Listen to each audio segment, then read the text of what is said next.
Hello friends. Did you know that nearly 80% of those who watch my videos aren't subscribed? If you enjoy the content, I'd truly appreciate it if you hit that subscribe button. It helps a lot. Also, don't forget to leave a like and share your thoughts in the comments. Your interaction not only supports the channel's growth, but also helps these stories reach more people. Thank you all for being here. By the way, where are you watching from? Let me know in the comments. Officer Michelle Hartley had always prided herself on being the kind of cop who noticed things others missed. It's what made her good at traffic stops. Catching the nervous tick of a driver with warrants, spotting the hastily hidden contraband, reading the micro-expressions that separated the innocent from the guilty. But on the morning of March 8, 2019, as she sat in her patrol car reviewing incident reports in the parking lot of the Millbrook Police Department in rural Oregon, she noticed something that would shatter her confidence in her own perceptions forever. The report was routine, a domestic disturbance call from the previous night, handled by Officer Derek Rodriguez. Standard procedure, nothing unusual. Except Michelle had handled an identical call, same address, same complainant, same circumstances, exactly 1 week earlier. Not similar, identical. Word for word, detail for detail, down to the specific timestamps and the complainant's exact phrasing of her concerns about her neighbor's screaming matches that always end with something heavy hitting the floor. Michelle pulled up her own report from the week before, comparing the two documents side by side on her laptop screen. The complainant, Mrs. Eleanor Vance of 1247 Cedar Street, had called at exactly 11:42 p.m. in both instances. In both cases, she reported hearing a woman's voice crying for help, then silence, then what sounds like furniture being thrown around. Both Rodriguez's report and her own noted arriving at the scene to find no signs of disturbance.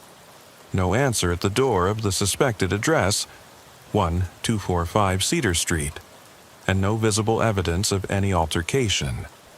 Both reports concluded with the same notation: unable to establish probable cause for forced entry. Advised complainant to call back if disturbance resumed. The coincidence bothered Michelle enough that she walked across the bullpen to Rodriguez's desk. Derek was a solid cop, 5 years on the force, known for his thoroughness and attention to detail. When she showed him the reports, his reaction confirmed her suspicions that something was wrong. "That's weird," Derek said, scrolling through both documents. "I mean, domestic calls repeat, sure, but not like this. Look at this. Even the ambient temperature noted in both reports is identical. Same cloud cover. Same description of the complainant's demeanor." He paused, frowning at his screen. "Michelle, are you sure you wrote this report? Because I'm looking at the metadata, and it shows this was created on my computer, logged under my badge number." Michelle felt a chill that had nothing to do with the March morning air conditioning. She pulled up her own computer logs, showing Derek the entry she'd made the previous week. The system showed both reports existing simultaneously, authored by different officers but containing identical information, down to grammatical quirks and unusual word choices neither officer remembered making. "We need to talk to Sergeant Palmer," Michelle said. Sergeant Janet Palmer had been with Millbrook PD for 18 years, long enough to have seen every variety of administrative error, computer glitch, and human mistake the department could generate. But when Michelle and Derek presented their discovery, Palmer's expression shifted from mild interest to genuine concern. "Show me the call logs," Palmer said, pulling up the dispatch records. What they found made the situation more disturbing, not less.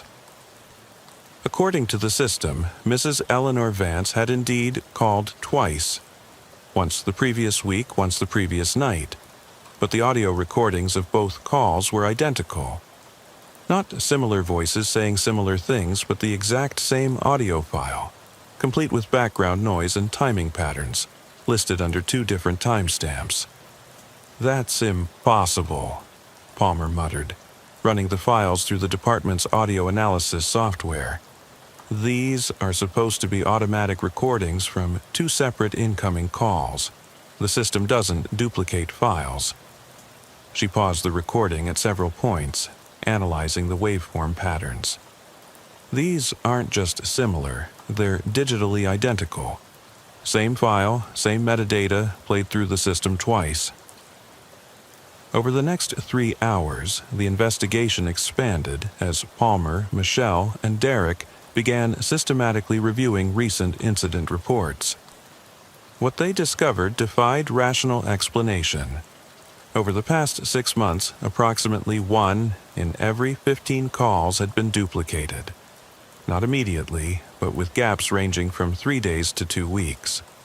Domestic disturbances, traffic accidents, noise complaints, welfare checks, all manner of routine police business was apparently recurring with impossible precision. The duplicated incidents weren't random. They followed a pattern that became clear only when Palmer mapped them chronologically. The time gaps between original and duplicate calls were decreasing. 6 months ago, duplicates appeared after 2-week intervals. Now, they were occurring within days of the original incidents.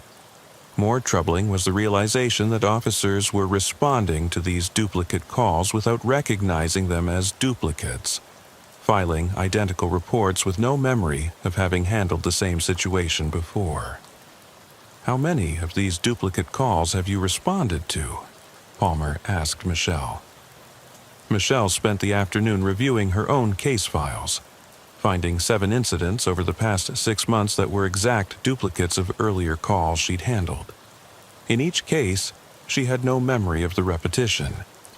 Reading her own reports felt like déjà vu, but in reverse. Instead of feeling like she'd experienced something before, she felt like she was reading about experiences that belonged to someone else who happened to share her name and badge number. The breakthrough came when Derek suggested they contact Mrs. Eleanor Vance directly. If she had called twice about identical domestic disturbances, she might have insights into what was happening at 1245 Cedar Street. The conversation that followed introduced a new layer of disturbing complexity to their investigation. Mrs. Vance, reached by phone, insisted she had called only once, the previous week. She had no memory of calling the previous night and was confused by their suggestion that she had. When they asked about ongoing problems with her neighbors at 1245 Cedar Street, Mrs. Vance's confusion deepened. "Officers, there's no house at 1245 Cedar Street. That lot has been empty since the Hendricks place burned down 3 years ago. I called about strange noises coming from the empty lot, not from a house that isn't there." Palmer, Michelle, and Derek drove to Cedar Street that afternoon. The address they had both responded to, 1245 Cedar Street, was indeed an empty lot. No foundation, no debris, no signs that a structure had ever existed there. Mrs. Vance, watching from her porch, confirmed that the lot had been vacant for as long as she'd lived in the neighborhood. "Then what were we responding to?" Michelle asked, standing in the center of the empty lot where she distinctly remembered approaching a front door, knocking, and receiving no answer. That evening, Palmer initiated a comprehensive review of all duplicate incidents, dispatching teams to verify the locations and circumstances of every repeated call. The results were uniformly disturbing. In every case, officers had responded to addresses that either didn't exist, housed different residents than those described in reports, or involved situations that the supposed participants insisted had never occurred. Dr. Sarah Chen, the department's consulting psychologist, was called in to evaluate the officers involved. Her initial assessment suggested mass hallucination or shared delusion, possibly triggered by stress or environmental factors. But Chen's theory collapsed when she reviewed the dispatch recordings. The calls were real. The system had received them, logged them, and dispatched officers accordingly. The voices on the recordings belonged to people who claimed never to have made the calls, describing situations that provably had not occurred. "We're not dealing with officer perception issues," Chen concluded after a week of testing. "The system itself is generating these duplicate responses. But the system can't create false calls from real people about non-existent situations. This suggests something is interfacing with your emergency dispatch in ways that shouldn't be possible." The investigation expanded to include the department's IT contractor, Meridian Communications, which had installed and maintained Millbrook's dispatch system for the past 8 years. System Administrator Jake Morrison arrived on March 15th to conduct a comprehensive technical audit. What he found in the system logs would lead to the most disturbing revelations yet. "Your system has been receiving what I can only describe as echo calls," Morrison explained to Palmer and her team. "Every legitimate emergency call that comes through your dispatch is being duplicated and retransmitted through your system after a variable delay. But here's what makes no sense. The echo calls aren't coming from outside your system. They're being generated internally from within the dispatch hardware itself." Morrison's analysis revealed that the dispatch system was essentially talking to itself, creating perfect duplicates of previous calls and inserting them into the queue as if they were new emergencies.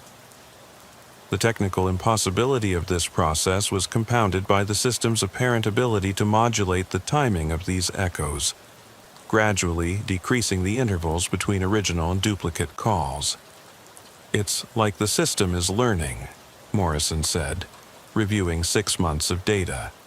"The echo pattern is becoming more sophisticated, more immediate.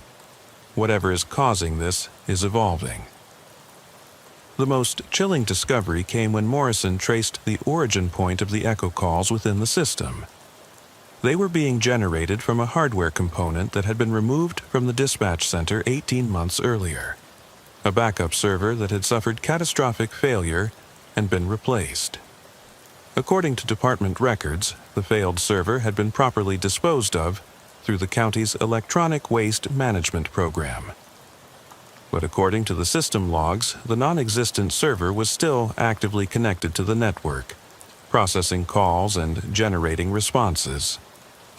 Palmer ordered an immediate search of the dispatch center, looking for any hardware that might explain the phantom server activity. They found it in the basement storage room. The supposedly disposed-of server, still connected to power and network cables, running silently in a forgotten corner behind boxes of old case files. The unit showed signs of severe damage: burned circuitry, melted components, and what appeared to be water damage. Yet it was fully operational, its hard drives spinning, its network interface actively communicating with the main dispatch system. "This thing should be dead," Morrison said, examining the damaged hardware. "Half the components are physically destroyed, but it's still processing data. And look at this." He pointed to the system's status display. "According to this readout, this server thinks it's been running continuously for 847 days. But we have documentation showing it failed and was disconnected 547 days ago." The implications were staggering. For the past 18 months, Millbrook's emergency dispatch system had been receiving and responding to calls from a server that existed in a state that defied technical explanation. Simultaneously destroyed and operational. Disconnected yet networked. Disposed of yet present. Dr. Chen returned to conduct additional psychological evaluations, this time focusing on the temporal disorientation experienced by officers responding to duplicate calls. Her findings suggested that the officers weren't simply forgetting previous incidents. They were experiencing a form of temporal confusion, where their memories of handling situations were being overwritten by subsequent identical experiences. It's as if their brains are defaulting to the most recent version of events, Chen explained. When they respond to a duplicate call, their memory of the original incident becomes inaccessible, replaced by the new, identical experience. But the original memory isn't deleted. It's archived somewhere in their subconscious, creating a growing psychological tension. This psychological tension manifested as increasing anxiety, sleep disturbances, and a general sense of unreality among affected officers. Michelle found herself questioning not just the duplicate calls, but her memory of all recent incidents. If she couldn't trust her recollection of routine calls, how could she trust any of her experiences? The case took an ominous turn when Morrison discovered that the echo pattern was accelerating beyond their initial projections. What had started as duplicate calls weeks apart was now generating echoes within hours. The damaged server was processing calls faster, responding more immediately, and apparently developing the ability to generate echoes of calls that hadn't yet occurred, dispatching officers to incidents that would happen later the same day. "We're seeing precognitive echoes," Morrison reported on March 20th. The system is now generating calls for incidents that happen 4 to 6 hours after the dispatch. Officers are being sent to addresses where they find nothing, then returning to the same addresses later to handle the actual emergencies that the system somehow anticipated. The precognitive echoes created a new category of psychological stress for the officers involved. Responding to a call for a domestic disturbance and finding nothing, only to return hours later to handle an actual domestic disturbance at the same address, created a sense of inevitability that several officers described as deeply unsettling. "It feels like we're not preventing crime or helping people," Officer Rodriguez explained to Dr. Chen. "It feels like we're just playing out scripts that have already been written, like everything we do has already happened, and we're just going through the motions." Palmer made the decision to disconnect the damaged server entirely, physically removing it from the building. The server's removal stopped the echo calls immediately, but created new problems. Officers found themselves unable to complete incident reports for calls they had responded to but couldn't clearly remember. The psychological impact of having their memories fragmented by the echo calls became apparent only after the artificial duplication ended. Michelle, reviewing her cases from the past 6 months, discovered that her memory contained gaps and inconsistencies that she couldn't resolve. She remembered responding to calls that had no corresponding paperwork and found reports she'd filed for incidents she couldn't recall handling. The boundary between her actual experiences and the system-generated echoes had become irretrievably blurred. The investigation's final phase involved determining the ultimate origin of the echo calls. Morrison's forensic analysis of the damaged server revealed something that challenged their understanding of the entire situation. The server had been generating echoes not for 18 months, but for the entire 8 years it had been part of Millbrook's dispatch system. The echo pattern they'd discovered in March was simply the point at which the delays had decreased enough to become noticeable.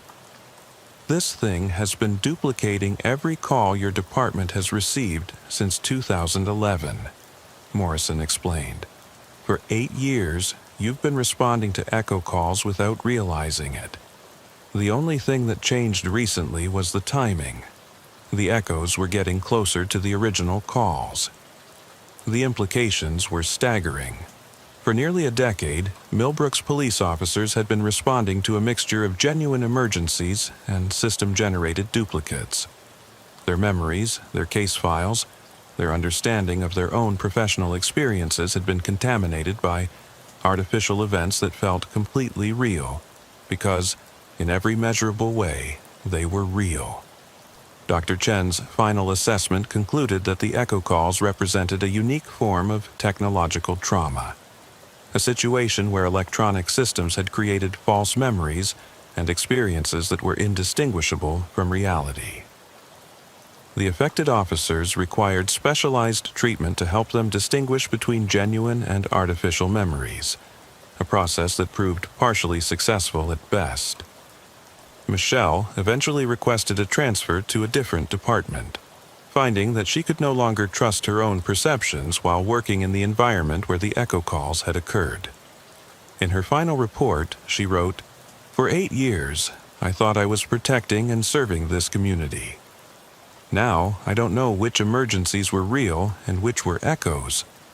I don't know which memories belonged to me and which were generated by a machine that was already dead. How do you do police work when you can't trust your own experience?" The Millbrook Police Department ultimately replaced their entire dispatch system and implemented protocols requiring multiple verification steps for all emergency calls. The damaged server was finally destroyed under controlled conditions, with Morrison and an FBI technical specialist confirming its complete physical destruction. But the psychological impact on the affected officers proved permanent. The echo calls had created a fundamental uncertainty about the nature of their experiences that extended beyond their police work into their personal lives. If a machine could generate false memories that felt completely authentic, how could they trust any of their perceptions? Dr. Chen's ongoing research into the Millbrook echo calls has contributed to new understanding of how technology can interfere with human memory and perception. Her work has influenced police training programs nationwide, emphasizing the importance of technological literacy and the psychological risks of over-reliance on electronic systems. For the residents of Millbrook, the echo calls remain largely unknown. The official explanation cited equipment malfunctions and administrative errors, avoiding the more disturbing implications of what had actually occurred.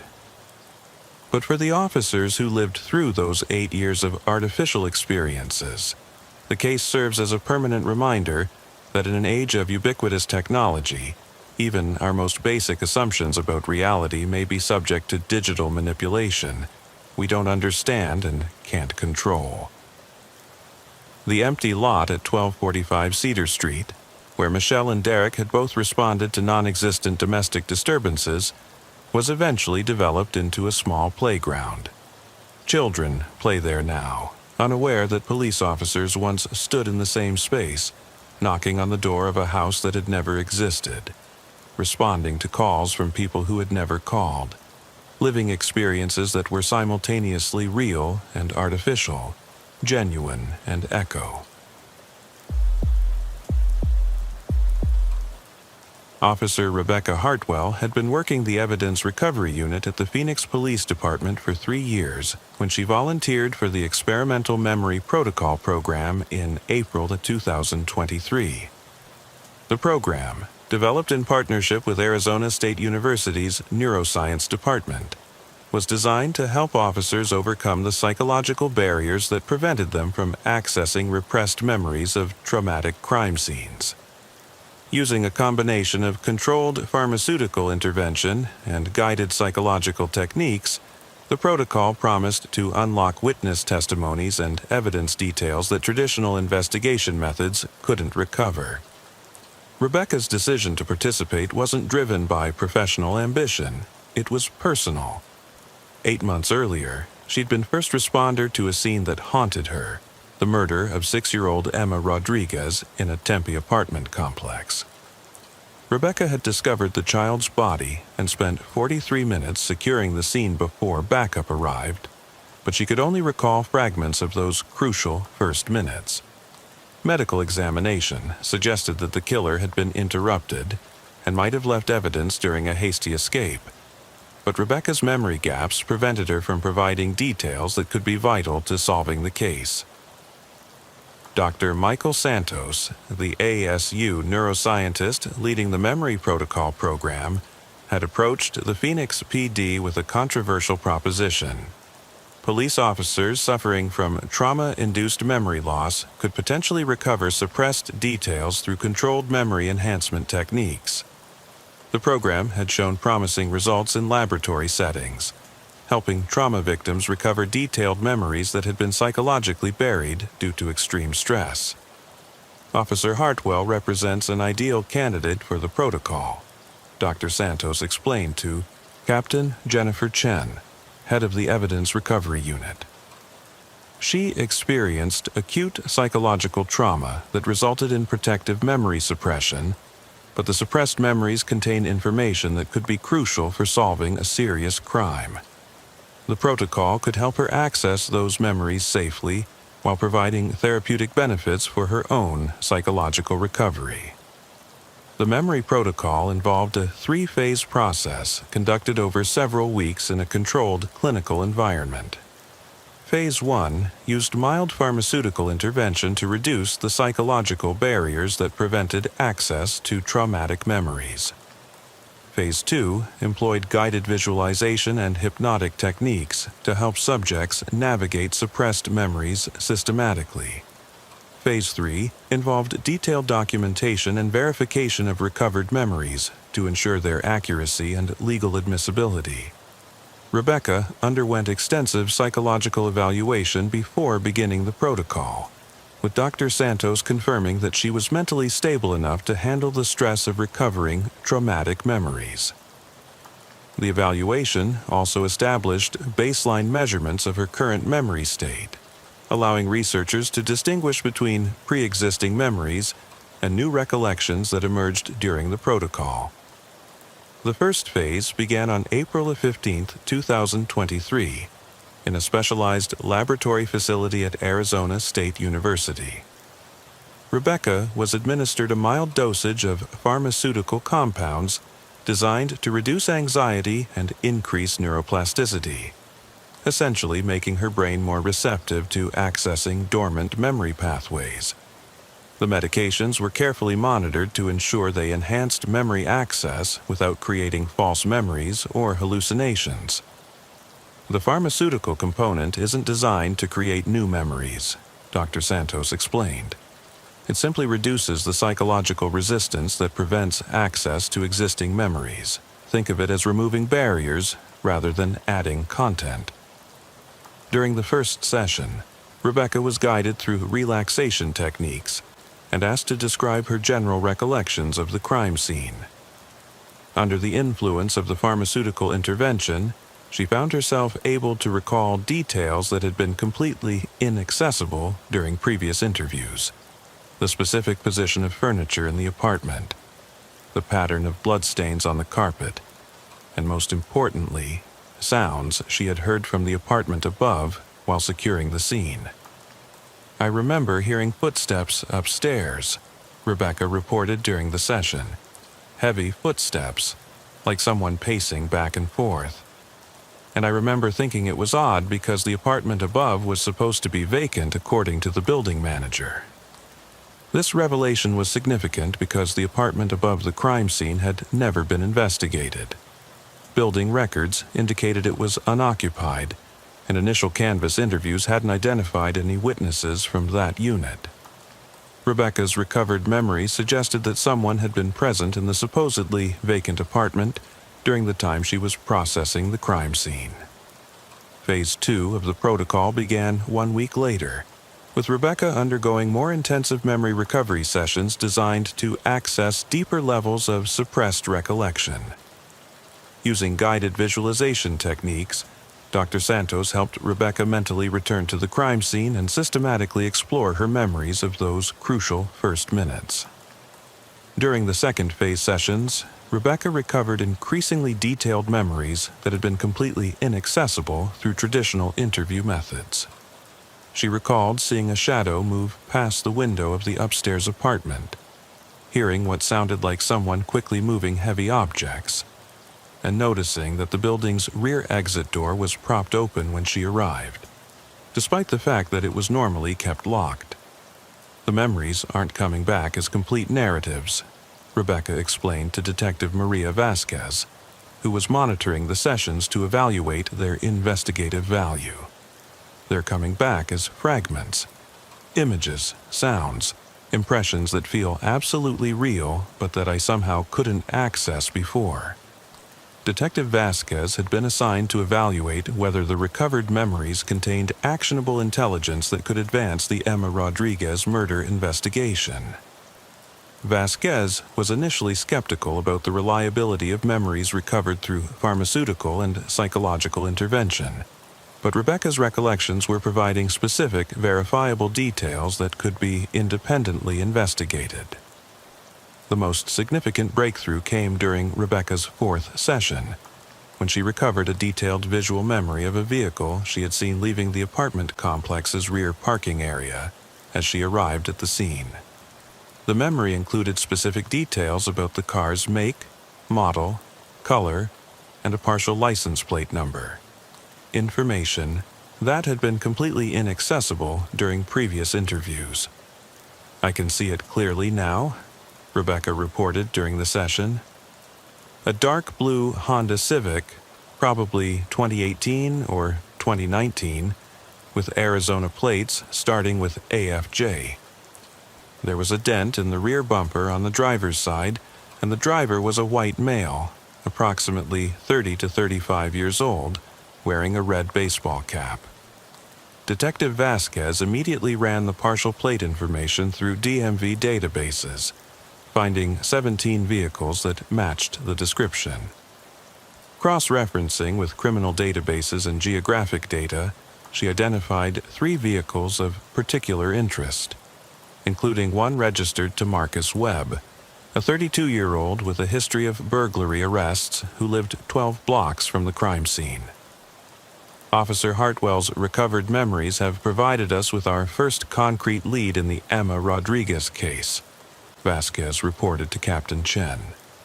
"We now have specific suspect information that we can investigate through traditional police methods." The investigation of Marcus Webb revealed that he had indeed been in the area during the time of the murder, had no verifiable alibi for the relevant time period, and had been employed as a maintenance worker at several apartment complexes in the area, giving him familiarity with building layouts and security systems.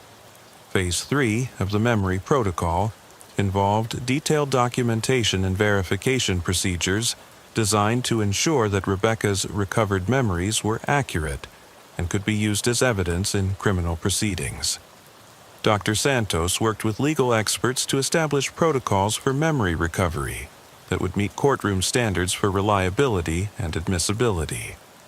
During Phase 3 sessions, Rebecca was asked to recall her recovered memories multiple times using different psychological techniques, ensuring that the details remained consistent and weren't being influenced by suggestion or expectation. The sessions were recorded and monitored by independent observers to verify that proper scientific procedures were being followed. The verification process confirmed that Rebecca's recovered memories were remarkably consistent and contained details that could be independently corroborated through physical evidence and witness testimony. Most importantly, the memories contained information that Rebecca couldn't have known through any means other than direct observation during the original crime scene processing. The consistency and specificity of Officer Hartwell's recovered memories strongly suggest that they represent accurate recollections of actual experiences rather than false memories created through suggestion or pharmaceutical influence, Dr. Santos concluded in his report.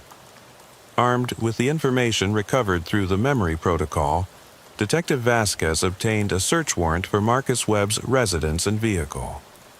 The search revealed physical evidence linking Webb to the Emma Rodriguez murder, fibers matching the victim's clothing, traces of her blood on shoes found in his apartment, and most significantly, items that had been stolen from the Rodriguez apartment during the murder.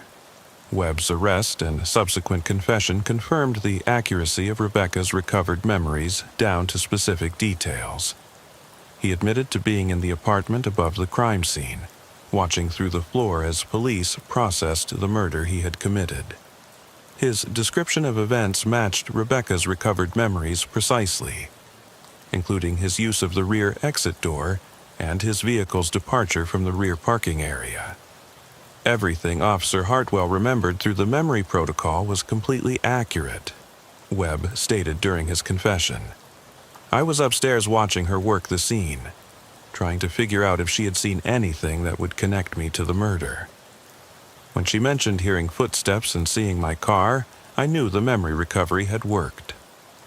Webb's confession provided crucial validation for the memory protocol program, demonstrating that the technique could recover accurate, detailed memories that were vital for solving serious crimes. The success of Rebecca's case led to expansion of the program and its adoption by other law enforcement agencies interested in accessing suppressed witness memories. However, the memory protocol also created unexpected complications for Rebecca and other officers who participated in the program. While the technique successfully recovered suppressed memories of traumatic events, it also enhanced officers' ability to recall other disturbing experiences from their careers, leading to increased psychological burden and stress. The protocol didn't just help me remember details about the Emma Rodriguez case, Rebecca explained to Dr. Santos during follow-up sessions. It opened up access to traumatic memories from other cases that I had suppressed. I'm now remembering details from crime scenes I worked years ago, and the psychological impact is significant. Dr. Santos documented that 73% of officers who participated in the memory protocol experienced similar effects: enhanced recall of traumatic memories beyond the specific incidents they were trying to remember. This created an ethical dilemma about whether the investigative benefits of the protocol justified the psychological costs to participating officers. We've successfully demonstrated that memory recovery can provide crucial evidence for solving crimes, Dr. Santos reported. But we've also discovered that the technique has broader psychological effects that we didn't anticipate. Officers who undergo the protocol may experience enhanced recall of traumatic experiences throughout their careers.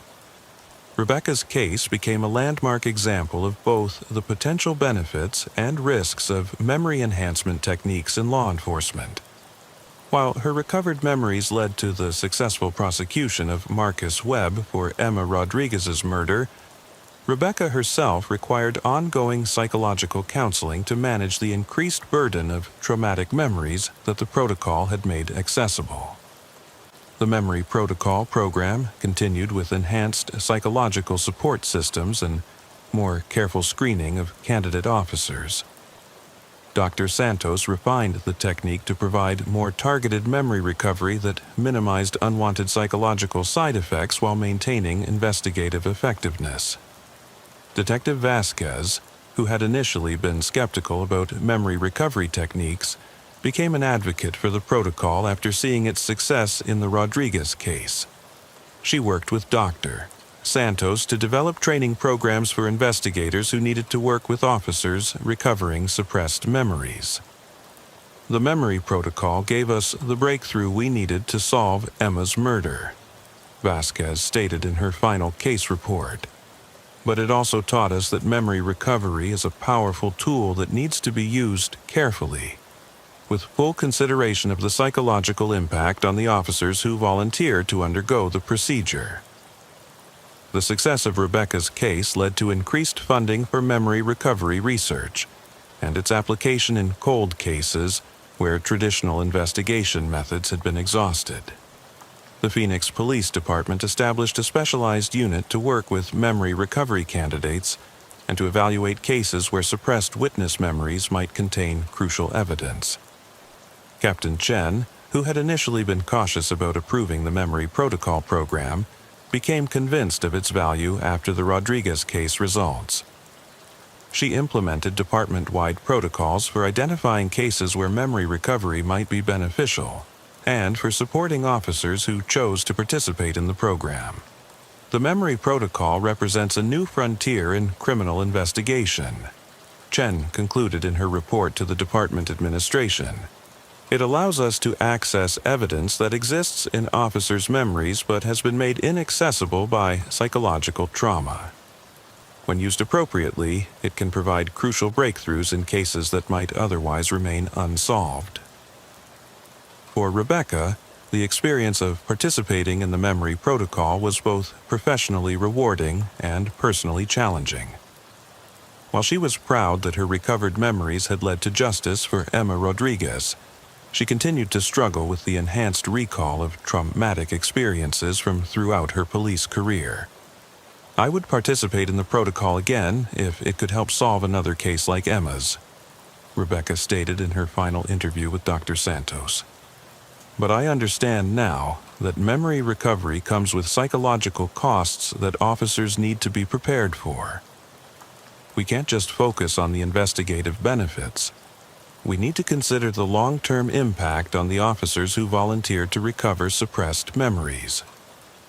The Memory Protocol program continues to operate with enhanced safety measures and psychological support systems. Dr. Santos's ongoing research has led to more refined techniques that provide targeted memory recovery while minimizing unwanted psychological effects. Marcus Webb was convicted of first-degree murder and sentenced to life in prison without the possibility of parole. During his sentencing hearing, Emma Rodriguez's family thanked Rebecca for her courage in participating in the memory protocol, noting that without her recovered memories, Webb might never have been identified and arrested. "Officer Hartwell's willingness to undergo memory recovery gave us the justice that Emma deserved," Emma's mother stated. "She risked her own psychological well-being to help us find the person who killed our daughter. We can never adequately thank her for that sacrifice." The case has become a standard example in law enforcement training programs of how emerging technologies and techniques can provide new investigative capabilities. It demonstrates both the potential benefits of memory enhancement in criminal investigation and the importance of carefully considering the psychological impact on officers who participate in experimental programs. Dr. Santos continues to refine the memory protocol and to research its applications in other areas of law enforcement and criminal justice. His work has contributed to new understanding of how traumatic memories are formed and stored, and how they can be safely accessed for investigative purposes. The memory protocol case taught us that human memory contains vast amounts of information that can be crucial for solving crimes, Dr. Santos observed. But it also taught us that accessing traumatic memories requires careful consideration of the psychological welfare of the individuals involved. We have a responsibility to balance investigative needs with the mental health of the officers who make memory recovery possible. For the Phoenix Police Department, the Memory Protocol program has become an important tool for solving cold cases and accessing evidence that traditional investigation methods cannot recover. The department continues to work with ASU researchers to refine the technique and to develop new applications for memory enhancement in criminal investigation. The case serves as a reminder that emerging technologies and techniques can provide law enforcement with new capabilities for solving crimes, but that these capabilities must be developed and implemented with careful attention to their impact on the officers who use them. The balance between investigative effectiveness and officer welfare remains a central concern in the ongoing development of memory recovery techniques. Rebecca Hartwell continues to work in the Evidence Recovery Unit, where she applies her experience with memory recovery to help other officers access suppressed memories that might contain crucial evidence. Her case has inspired other officers to consider participating in the Memory Protocol program, knowing that their recovered memories could provide justice for victims and their families. As Rebecca noted in her final interview, "The Memory Protocol showed me that our minds contain more information than we realize, and that sometimes the key to solving a case is locked away in memories we can't normally access. If my willingness to recover traumatic memories can help bring justice to victims like Emma Rodriguez, then the psychological costs are worth it. But officers considering the protocol need to understand that memory recovery changes you. It gives you access to traumatic experiences that you had learned to live without remembering. Dispatch operator Lisa Chen first noticed the anomaly at 3:17 a.m. on a quiet Thursday night in September 2020, during what should have been a routine shift at the Riverside County Emergency Communications Center in California.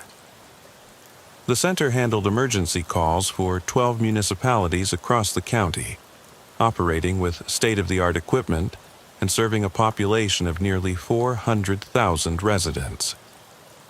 Lisa had been working dispatch for 6 years, and she prided herself on being able to handle the most chaotic emergencies with calm efficiency.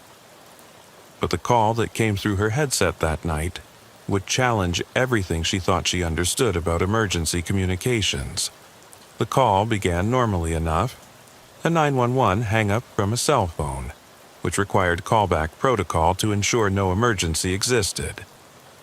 Lisa dialed the number shown on her screen, 951-555-7829. The phone rang twice before being answered by a woman's voice that was distorted by what sounded like severe audio compression, as if the call was being routed through multiple relay systems.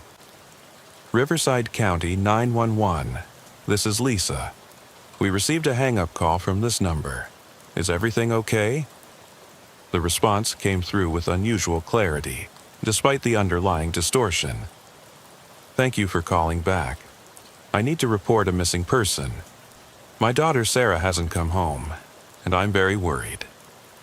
Lisa followed standard protocol, gathering basic information. The caller identified herself as Margaret Donnelly, provided an address on Pine Street in the city of Moreno Valley, and described her 16-year-old daughter who had failed to return from school. Lisa was preparing to transfer the call to the appropriate local police department when something in the caller's voice made her pause and ask additional questions. Mrs. Donnelly, when did you last see Sarah? She left for school this morning around 7:30. She should have been home by 4, but it's now almost 8 p.m. and I haven't heard from her. Lisa glanced at her computer clock, which showed 3:19 a.m. Either Mrs. Donnelly was confused about the time, or there was a problem with the phone system's routing. Lisa asked the caller to confirm the current time. It's 7:53 p.m., Mrs. Donnelly replied with certainty. I've been calling 911 for the past 20 minutes, but I keep getting disconnected. Lisa checked her call logs, finding no record of previous calls from the number 951-555-7829. She also confirmed that her system was receiving the call at 3:19 a.m., not 7:53 p.m. as the caller believed. Assuming there was a technical issue affecting the caller's perception of time, Lisa proceeded with gathering information and transferred the call to Moreno Valley Police Department for follow-up. Detective Robert Valdez took the transferred call and immediately encountered the same temporal discrepancy. His computer showed the call coming in at 3:22 a.m., but Mrs. Donnelly continued to insist it was just before 8 p.m. More troubling, when Valdez attempted to verify Mrs. Donnelly's address on Pine Street, he found that no such address existed in Moreno Valley. Ma'am, I'm having trouble locating your address in our system. Can you provide some landmarks or cross streets near your home? Mrs. Donnelly's response added new layers of confusion to the situation. She described landmarks that had existed in Moreno Valley, but had been demolished or changed years earlier. A gas station that had been replaced by a shopping center in 2018, a restaurant that had closed in 2015, and a school that had been renamed in 2019.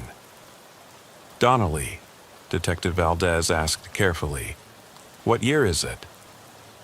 "It's 2017, she replied without hesitation. "September 14th, 2017. Detective Valdez's system showed the actual date as September 14th, 2020, exactly 3 years later than the date Mrs. Donnelly believed it to be. He continued the conversation, gathering as much information as possible while trying to understand what was happening. Mrs. Donnelly provided detailed descriptions of her daughter, her school, and her usual routine, all of which sounded completely authentic and consistent. After the call ended, Valdez contacted Lisa to discuss the unusual circumstances. Both agreed that Mrs. Donnelly had seemed genuine and distressed, not confused or attempting to perpetrate some kind of hoax. The technical aspects of the call were equally puzzling. The number 9515-557829 was active and traceable, but when Valdez attempted to call it back, he reached a recorded message stating that the number was not in service. Lisa decided to investigate the technical aspects of the call, contacting her supervisor, operations manager James Martinez. Martinez had 23 years of experience in emergency communications and had encountered every variety of technical glitch and unusual call scenario. But when Lisa played back the recorded call, Martinez's expression shifted from mild interest to genuine concern. "That call didn't come through our normal routing system," Martinez observed, analyzing the technical metadata. "The source identifier shows it originated from our own emergency center, but from a console that's been offline for maintenance since last Tuesday." Martinez pulled up the technical logs for the previous week, confirming that Console 7, the source identifier shown for Mrs. Donnelly's call, had been taken out of service for equipment upgrades and had not been operational during Lisa's shift. More puzzling, the call had been routed through backup systems that were only activated during major system failures or disaster scenarios. "According to our logs," Martinez explained, "this call was processed by emergency protocols that haven't been used since the 2018 wildfire season. The system treated this as a disaster-level emergency and activated backup routing through systems that shouldn't have been accessible." Lisa and Martinez spent the rest of the night investigating the technical anomalies, discovering that Mrs. Donnelly's call had triggered a cascade of automated responses designed for catastrophic emergencies. The system had attempted to establish contact with emergency management agencies, activated personnel recall protocols, and initiated resource allocation procedures as if responding to a major disaster. "The system thinks we're dealing with a county-wide emergency," Martinez reported. But the only triggering event was a single missing person report from a caller who believes it's 3 years ago. Over the following week, Lisa found herself thinking constantly about Mrs. Donnelly and her missing daughter, Sarah. The authenticity of the woman's distress had been unmistakable, and Lisa had handled enough emergency calls to distinguish between genuine crisis situations and false alarms. She decided to investigate whether Sarah Donnelly had actually gone missing in September 2017. Lisa's research through police databases and missing person records revealed something that sent chills through her understanding of the situation. On September 14, 2017, exactly 3 years before the mysterious call, a 16-year-old girl named Sarah Donnelly had indeed been reported missing in Moreno Valley. The report had been filed by her mother, Margaret Donnelly, who lived at an address on Pine Street that had since been demolished for a housing development. According to the case file, Sarah Donnelly had disappeared while walking home from school and was never found. The investigation continued for several months before being classified as a cold case. Most disturbing of all was the timeline. Margaret Donnelly had first called 911 to report her daughter missing at exactly 7:53 p.m. on September 14, 2017. Her findings to Detective Valdez, who confirmed the case details and added information that made the situation even more unsettling. Margaret Donnelly had died in a car accident in November 2018, more than a year before the mysterious call had been received. Yet the voice on the recording matched perfectly with audio samples from Margaret's original 2017 missing person report. we received a call from a woman who's been dead for almost 2 years, reporting a missing person case that happened 3 years ago," Valdez summarized. "And our emergency systems responded as if it was happening in real time." The case attracted the attention of the FBI's Behavioral Analysis Unit, which sent Special Agent Dr. Patricia Morrison to investigate the technical and psychological aspects of the incident.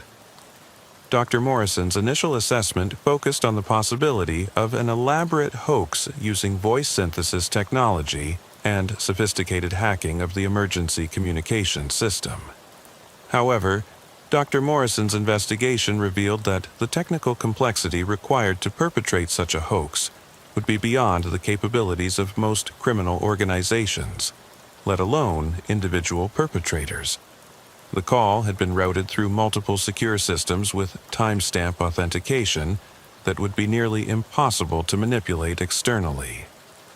Whoever created this effect would need administrative access to multiple emergency communication systems, advanced voice synthesis capabilities, and detailed knowledge of 3-year-old police cases, Dr. Morrison reported.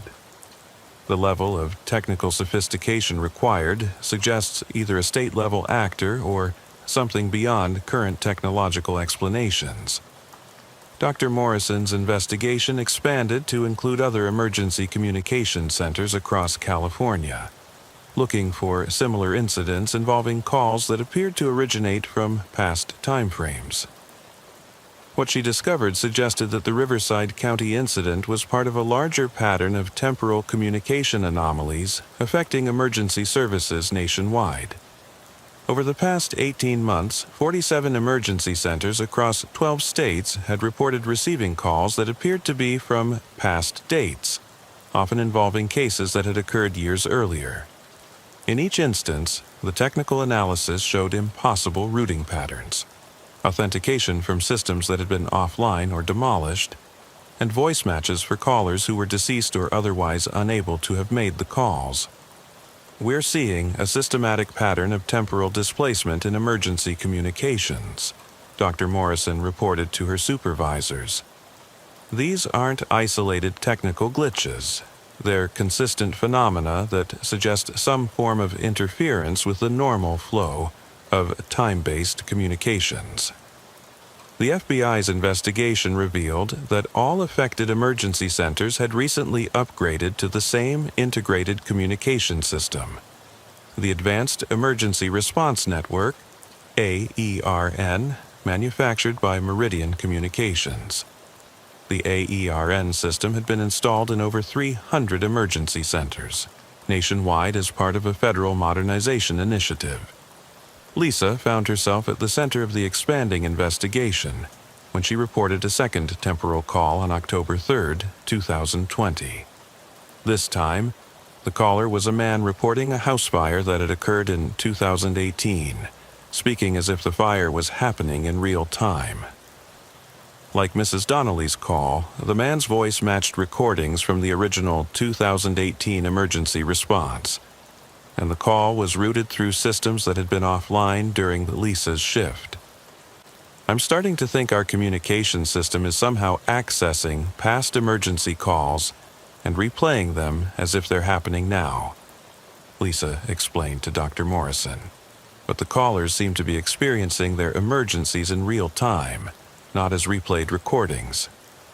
Dr. Morrison's technical team, working with Meridian Communications engineers, discovered that the AERN system included experimental quantum communication protocols designed to ensure message delivery even under catastrophic conditions.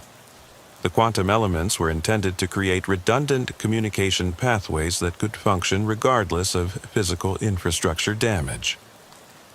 The quantum communication protocols appear to be creating temporal loops in emergency calls, explained Dr. Sarah Kim, Meridian's lead engineer. Instead of just ensuring message delivery across space, the system seems to be ensuring message delivery across time, connecting emergency calls from past incidents with current dispatch operations. The technical explanation suggested that the AERN system was interpreting past emergency calls as unresolved communications that needed to be delivered to current operators. The quantum protocols were designed to find any available pathway for message delivery, and under certain conditions they were apparently finding pathways through time itself. The system is treating past emergency calls as pending messages that need to be delivered, Dr. Kim explained. When Margaret Donnelly called in 2017 about her missing daughter, her call created a quantum signature in the system. 3 years later, the system found a pathway to deliver that call to a current operator, treating it as a high-priority emergency that had been delayed in transmission. This explanation raised profound questions about the nature of emergency communications and the psychological impact on both callers and operators. If past emergency calls were being delivered to current dispatch centers, it meant that people who had experienced traumatic events years earlier were somehow re-experiencing those traumas in real time, while current operators were being exposed to emergencies they couldn't resolve because they had already concluded years ago. Lisa reported increasing psychological stress from handling temporal calls, describing feelings of helplessness when dealing with emergencies she knew were from the past, but that felt completely immediate and urgent to the callers. When Mrs. Donnelly called about her missing daughter, I wanted to help her find Sarah, Lisa explained to the department psychologist. But I knew that Sarah had never been found, that the case had gone cold, and that Mrs. Donnelly herself was dead. How do you handle a call when you know the ending is tragic and there's nothing you can do to change it? The psychological impact extended to the callers themselves. Follow-up investigations revealed that family members and friends of people who had made emergency calls years earlier were reporting that their deceased or estranged relatives had been experiencing renewed trauma related to their past emergencies. Margaret Donnelly's surviving family members reported that Margaret had appeared to them in dreams, still searching for Sarah and still believing it was September 2017. The temporal calls aren't just affecting current dispatch operations, Dr. Morrison observed. They seem to be creating psychological resonance across time, causing past trauma to manifest in current psychological and social contexts. The FBI ultimately recommended that the ARN system's quantum communication protocols be disabled until their temporal effects could be better understood and controlled. However, this decision was complicated by the fact that the quantum protocols had proven highly effective at ensuring emergency communications during actual disasters, potentially saving hundreds of lives during recent wildfire and earthquake responses. We're faced with a choice between accepting temporal communication anomalies or potentially compromising emergency response capabilities during real disasters, Dr. Morrison reported. The quantum protocols create problems when they deliver past emergency calls, but they also save lives when they ensure current emergency calls reach their destinations under catastrophic conditions. Lisa ultimately requested a transfer to a different position within the Emergency Communications Center, finding that she could no longer handle the uncertainty of not knowing whether incoming calls were from current emergencies or temporal echoes from past traumas. In her final interview, she explained, "Every time my headset activates, I don't know if I'm going to help someone with a current emergency or if I'm going to be connected to someone's past tragedy that I can't do anything to change. That uncertainty makes it impossible to do the job effectively." The Riverside County Emergency Communications Center continues to operate with the AERN system, but with modified protocols for handling suspected temporal calls. Operators are trained to identify the signs of temporal displacement and to provide appropriate psychological support to callers who may be re-experiencing past traumas. The center also maintains a dedicated team of counselors to support operators who handle temporal calls. Dr. Morrison's ongoing research into temporal communication phenomena has contributed to new understanding of how emergency systems interact with human consciousness during traumatic events. Her work suggests that traumatic emergency calls may create what she terms temporal anchors, psychological imprints that can be accessed across time under certain technological conditions. For the families affected by temporal calls, the phenomenon has provided both comfort and additional trauma. Some family members report feeling connected to deceased relatives through the temporal communications, while others find the renewed experience of past emergencies to be psychologically devastating. Margaret Donnelly's surviving son, Thomas, perhaps best captured the complex emotional impact of the temporal calls when he stated, "Hearing that my mother was still looking for Sarah, still trying to bring her home, was both heartbreaking and comforting.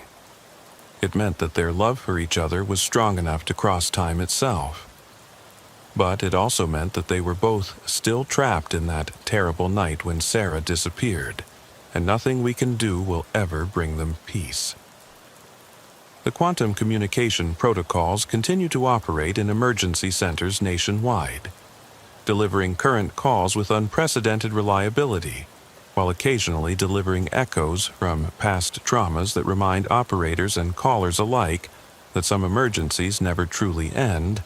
They simply wait for the right technological conditions to surface again, carrying their full emotional weight across years and decades, seeking resolution that may never come.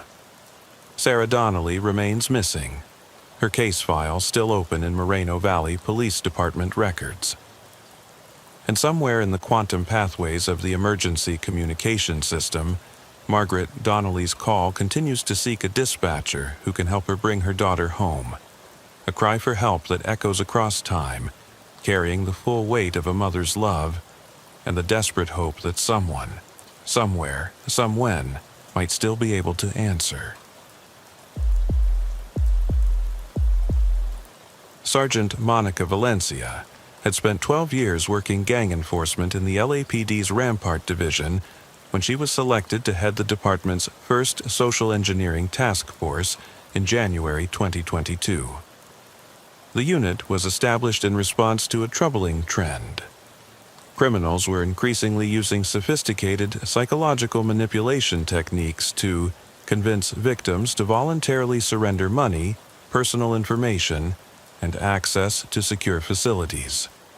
Traditional fraud investigation methods proved inadequate for addressing crimes where victims willingly participated in their own victimization, often defending the criminals even after discovering they had been manipulated. Valencia brought extensive experience in understanding criminal psychology and group dynamics from her gang work, but nothing had prepared her for the labyrinthine world of professional social engineering that she would uncover during her first major case. What began as an investigation into a series of seemingly unrelated financial frauds would reveal a criminal enterprise that challenged fundamental assumptions about human behavior, institutional security, and the nature of trust in modern society. The case began with a report from Margaret Chen, a 67-year-old retired teacher from Torrance, who contacted the LAPD to report that she had been convinced to transfer $47,000 from her retirement savings to assist with a federal investigation into money laundering. Chen had received a phone call from someone identifying himself as Special Agent Robert Martinez from the FBI, who explained that her bank account had been compromised by criminals and that she needed to transfer her money to a secure federal account to protect it from theft. "He knew everything about me," Chen explained during her interview with Valencia. "He knew my account numbers, my social security number, the names of my family members, even details about my late husband's military service. When someone knows that much about your life, you assume they must be legitimate."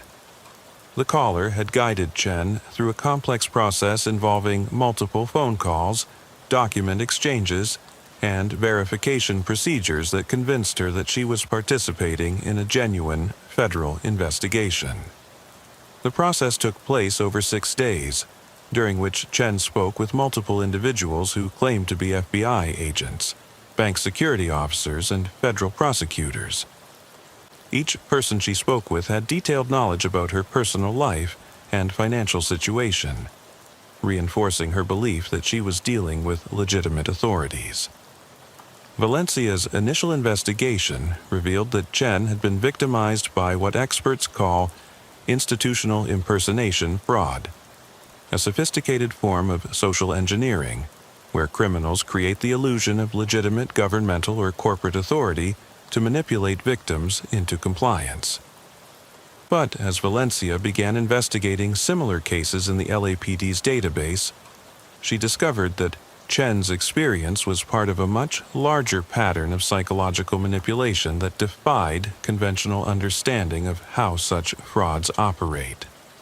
Over the past 18 months, the LAPD had received 73 reports of institutional impersonation fraud involving victims who had been convinced to transfer money, provide personal information, or grant access to secure facilities based on contacts from individuals claiming to represent federal agencies, banks, insurance companies, or other trusted institutions.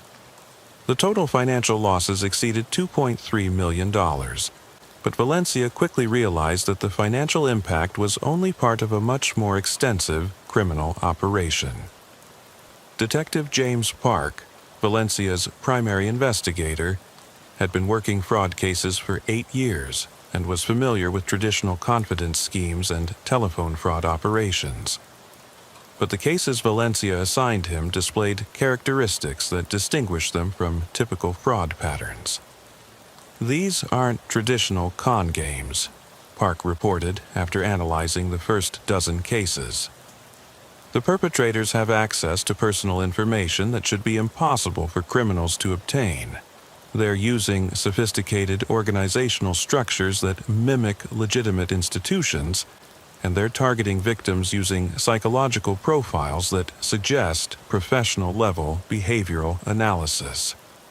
Valencia's team expanded their investigation to include Dr. Sarah Kim, a forensic psychologist who specialized in manipulation and coercion techniques.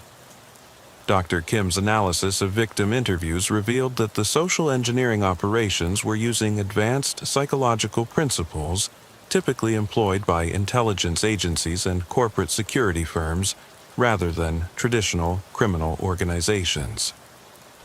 These criminals understand cognitive biases, social proof mechanisms, and authority compliance patterns at a level that suggests formal training in psychology or behavioral science, Dr. Kim observed. "They're not just lying to victims, they're creating comprehensive psychological environments that make skepticism and resistance extremely difficult." The psychological techniques included creating artificial urgency through time pressure, establishing credibility through detailed personal knowledge, and reinforcing compliance through multiple verification steps that made victims feel they were being protected rather than victimized.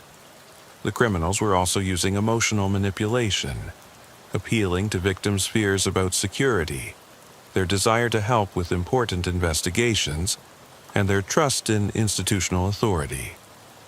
Valencia decided to investigate how the criminals were obtaining the detailed personal information they used to establish credibility with victims. The level of knowledge displayed in victim interviews suggested access to financial records, government databases, and private information that should have been protected by federal privacy laws and corporate security protocols. Detective Park's investigation into information sources revealed that the social engineering operation was connected to a large-scale data breach network that had been systematically infiltrating legitimate institutions to gather intelligence about potential victims. The criminals weren't just randomly targeting victims, they were selecting individuals based on psychological profiles, financial assets, and personal vulnerabilities that made them ideal candidates for manipulation. They have access to credit reports, medical records, employment histories, family information, and personal details that they're using to create psychological profiles of potential victims, Park reported. This isn't random fraud. It's targeted psychological warfare based on comprehensive intelligence gathering. The investigation revealed that the criminals had infiltrated customer service departments, technical support operations, and administrative offices at banks, insurance companies, and government agencies. By placing operatives in positions where they had legitimate access to personal information, the criminal organization could gather detailed intelligence about potential victims while maintaining the appearance of conducting legitimate business activities. Valencia's team discovered that at least 12 different legitimate institutions had unknowingly employed individuals who were gathering customer information for the social engineering operation. The criminal operatives worked normal jobs, performed their regular duties competently, and gradually collected personal information about customers that could be used for future manipulation operations. We're dealing with a criminal organization that has conducted a systematic infiltration of legitimate institutions, Valencia concluded. They're not breaking into databases or hacking computer systems. They're getting hired by companies and gathering information through legitimate access that their employment provides. The scope of the infiltration became clear when Valencia's team analyzed employment records at companies where victims had been customers. In each case, the company had employed individuals who had access to the victim's personal information and who had subsequently disappeared or quit their jobs shortly before the social engineering attacks began. Detective Park contacted Maria Santos, a victim who had lost $23,000 in a social engineering attack that convinced her she was helping to investigate corporate fraud at her own bank. Santos's case provided crucial insights into how the criminal organization operated. The person who called me knew everything about my banking history, my mortgage payments, even the specific details of conversations I'd had with customer service representatives, Santos explained. He told me that one of the customer service representatives at my bank was stealing customer information and that I needed to help them gather evidence by conducting test transactions to see if the employee would access my account inappropriately. Santos had been convinced to conduct a series of financial transactions over a 2-week period, believing that she was helping to expose a corrupt bank employee. The criminal who contacted her provided detailed information about internal bank procedures, employee schedules, and security protocols that made his story completely believable. Valencia's investigation revealed that Santos's bank had employed a customer service representative named David Lee, who had access to Santos's account information and who had quit his job 2 days before the social engineering attack began. Lee's employment records showed that he had worked at the bank for only 4 months and had provided false references during the hiring process. David Lee was a criminal operative who got hired specifically to gather information about customers like Maria Santos, Park concluded. He spent 4 months building a profile of potential victims, then quit his job and used that information to conduct social engineering attacks. The investigation expanded to include the FBI's white-collar crime division, when Valencia's team realized that the criminal organization was operating across state lines and targeting victims in multiple jurisdictions. Special Agent Lisa Chen, who specialized in large-scale fraud operations, joined the investigation and brought federal resources to analyze the scope of the criminal enterprise. Agent Chen's investigation revealed that similar social engineering operations were active in 15 cities across 7 states, all using identical psychological manipulation techniques and organizational structures. The criminal organization had infiltrated hundreds of legitimate businesses to gather intelligence about potential victims, and was conducting social engineering attacks with a success rate that far exceeded typical fraud operations. This isn't traditional organized crime, Agent Chen observed. This is a sophisticated intelligence operation that uses criminal methods to infiltrate legitimate institutions and manipulate private citizens. The level of organization and coordination suggests involvement by actors with professional intelligence training. The federal investigation revealed that the social engineering operation was generating over $50 million annually through fraud. But that financial theft was only one component of a larger criminal enterprise. The organization was also using their manipulation capabilities to gather corporate secrets, government information, and personal data that could be sold to other criminal organizations or foreign intelligence services. Valencia's team discovered that some victims had been manipulated into providing access to their workplaces, allowing criminals to infiltrate secure facilities and gather sensitive information.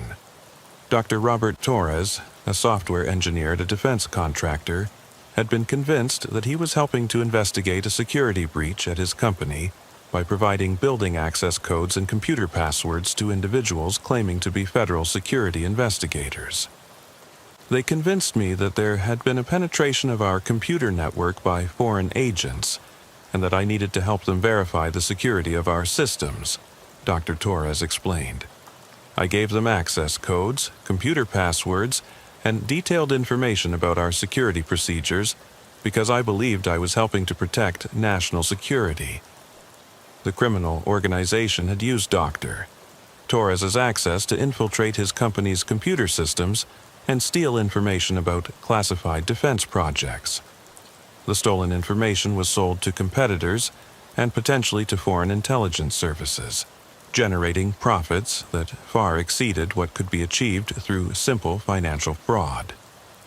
Valencia realized that the social engineering operation represented a new category of criminal enterprise that combined traditional fraud techniques with intelligence gathering capabilities and institutional infiltration. The organization was essentially conducting espionage operations against private citizens and corporate entities using psychological manipulation rather than traditional spying methods. The investigation took a dangerous turn when Valencia discovered that the criminal organization had begun targeting law enforcement officers and their families. 3 LAPD officers had been contacted by individuals claiming to represent internal affairs, federal investigators, or police pension administrators, seeking information about ongoing investigations, department procedures, and personal details about other officers. Officer Janet Rodriguez had been contacted by someone claiming to be investigating corruption within her division and asking for information about her colleagues' financial situations and personal relationships. The caller had detailed knowledge about internal affairs procedures and ongoing investigations that made his story credible. He knew things about internal investigations that only someone with high-level access should know, Rodriguez reported to Valencia. He mentioned specific case numbers, investigator names, and procedural details that aren't available to regular patrol officers.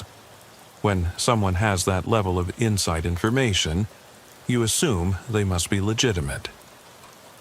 Valencia's investigation revealed that the criminal organization had successfully infiltrated the LAPD's administrative offices, placing operatives in positions where they had access to internal affairs files, personnel records, and information about ongoing investigations.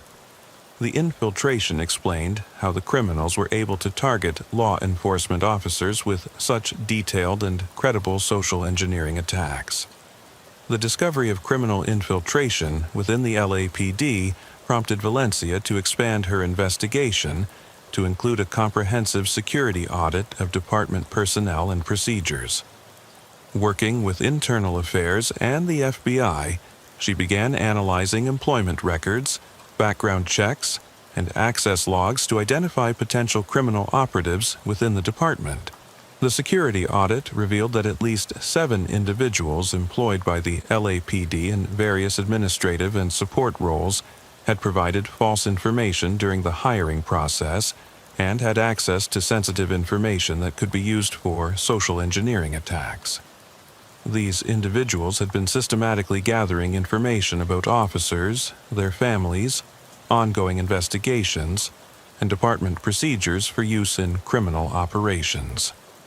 We discovered that our own department had been infiltrated by a criminal organization that was using insider access to target our officers and compromise our investigations, Valencia reported to Chief Williams. The level of infiltration suggests that this organization has been planning and executing this operation for several years. The infiltration of law enforcement agencies added a new dimension to the social engineering investigation. The criminal organization wasn't just targeting private citizens and corporations. They were systematically compromising law enforcement capabilities by manipulating officers and gathering intelligence about police operations.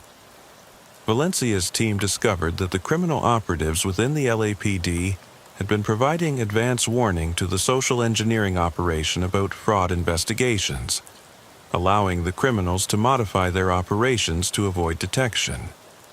They had also been gathering personal information about officers that was used to target law enforcement families with manipulation attacks designed to compromise officer loyalty and effectiveness. Detective Park's investigation revealed that the social engineering operation had successfully manipulated the families of 12 different LAPD officers, convincing spouses and children to provide information about officer schedules, financial situations, and personal relationships. The manipulation of officer families created psychological pressure and security vulnerabilities that could be exploited to influence police behavior. They weren't just gathering information from our officers, Park observed. They were manipulating our officers' families to create emotional and financial pressure that could be used to influence how officers conducted their duties. They were essentially conducting psychological operations against law enforcement personnel. The psychological impact on targeted officers was severe.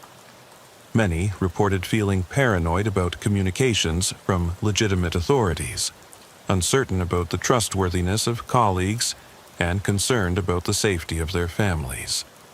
The social engineering attacks had created an atmosphere of suspicion and distrust within the department that affected operational effectiveness. Dr. Kim's psychological evaluation of targeted officers revealed symptoms consistent with prolonged psychological harassment and manipulation. Officers reported difficulty distinguishing between legitimate communications and potential social engineering attacks, leading to delays in responding to legitimate administrative requests and reluctance to share information with colleagues. The social engineering attacks have created a psychological environment where officers can't trust normal communications or standard procedures, Dr. Kim reported. This has fundamentally undermined the trust and cooperation that effective policing requires. Valencia realized that the criminal organization had achieved something that traditional criminal enterprises rarely accomplish. They had successfully infiltrated and disrupted law enforcement operations through psychological manipulation rather than corruption or violence. The social engineering attacks were more effective than traditional criminal methods at compromising police effectiveness. The investigation reached a critical phase when Valencia's team identified a pattern in the social engineering attacks that suggested the criminal organization was planning a major operation that would use their accumulated intelligence to conduct a large-scale criminal enterprise. Analysis of victim profiles and information-gathering patterns suggested that the criminals were preparing to use their psychological manipulation capabilities for something beyond traditional fraud. Agent Chen's federal investigation revealed that similar social engineering operations in other cities had been used to facilitate bank robberies, corporate espionage, and even terrorist activities. The criminal organization was essentially providing psychological manipulation services to other criminal enterprises, using their infiltration capabilities and victim intelligence to enable more serious crimes. We're not just dealing with fraud, Agent Chen concluded.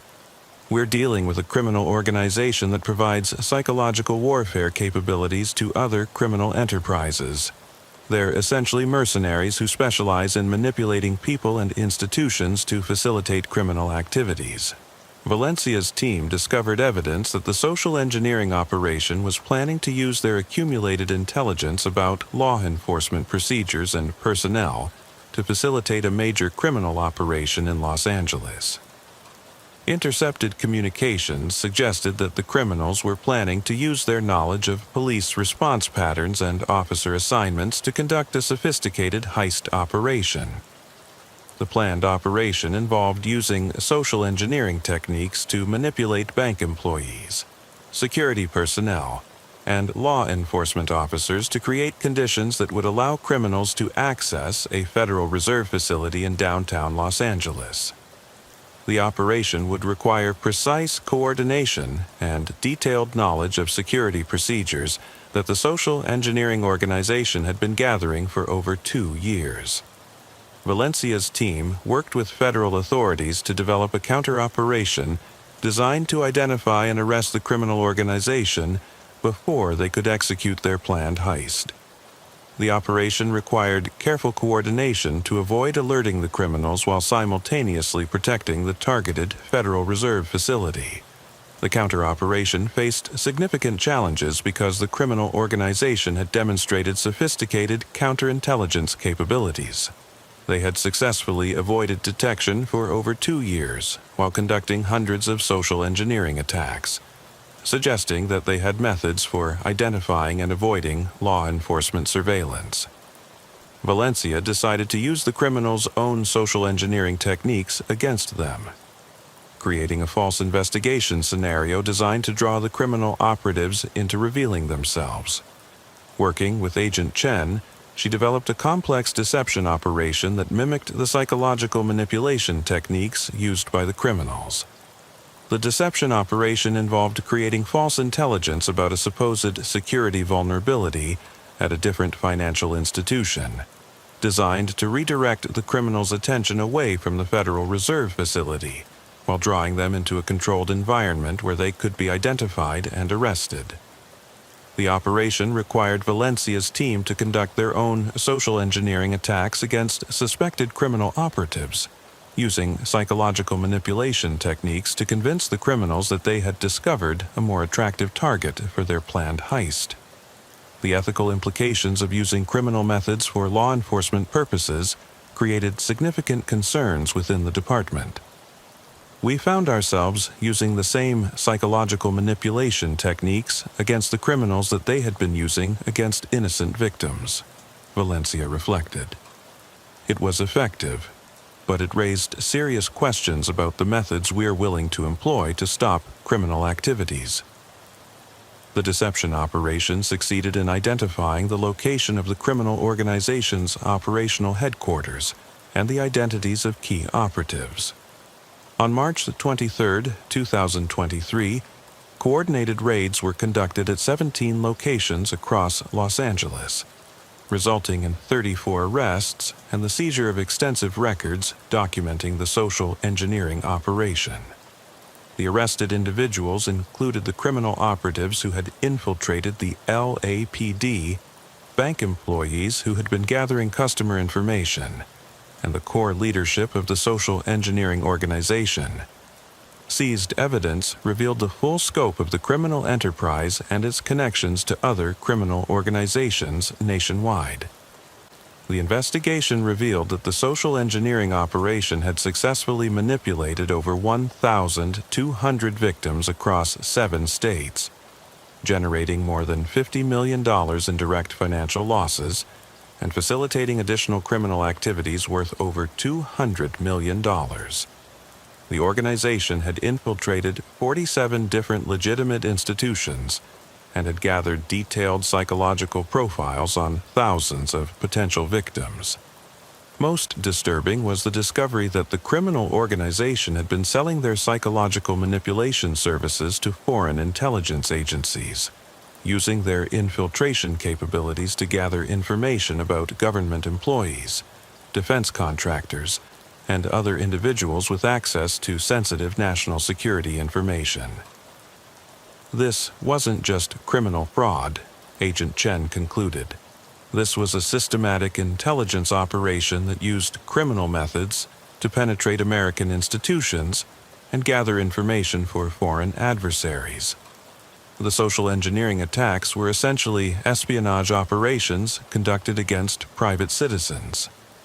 The trials of the arrested individuals revealed the sophisticated training and organization that had made the social engineering operation so effective. Many of the criminal operatives had backgrounds in psychology, military intelligence, or corporate security, and had received formal training in psychological manipulation techniques. The criminal organization's training materials, seized during the raids, included detailed manuals on cognitive biases, social proof mechanisms, authority compliance, and other psychological principles used to manipulate victims. The materials were sophisticated enough to be used in legitimate psychology or security training programs. Valencia's testimony during the trials provided crucial evidence about the systematic nature of the criminal enterprise and its impact on law enforcement operations. Her investigation had documented how the social engineering attacks had compromised police effectiveness and created lasting psychological trauma for both officers and victims. The sentences imposed on the convicted criminals ranged from 5 to 25 years in federal prison, with enhanced penalties for those who had targeted law enforcement officers or facilitated national security breaches. The criminal organization's leadership received the longest sentences, reflecting the scope and sophistication of their criminal enterprise. For the victims of the social engineering attacks, recovery has been a complex process involving financial restitution, psychological counseling, and ongoing security measures to prevent further victimization. Many victims reported lasting effects from the psychological manipulation, including difficulty trusting legitimate authorities and institutions. Margaret Chen, whose case had initiated Valencia's investigation, eventually recovered most of her stolen money through federal restitution programs, but continued to struggle with the psychological impact of being manipulated so thoroughly by criminals who seemed to know everything about her life. The money was important, but what really hurt was realizing how completely I had been fooled, Chen reflected.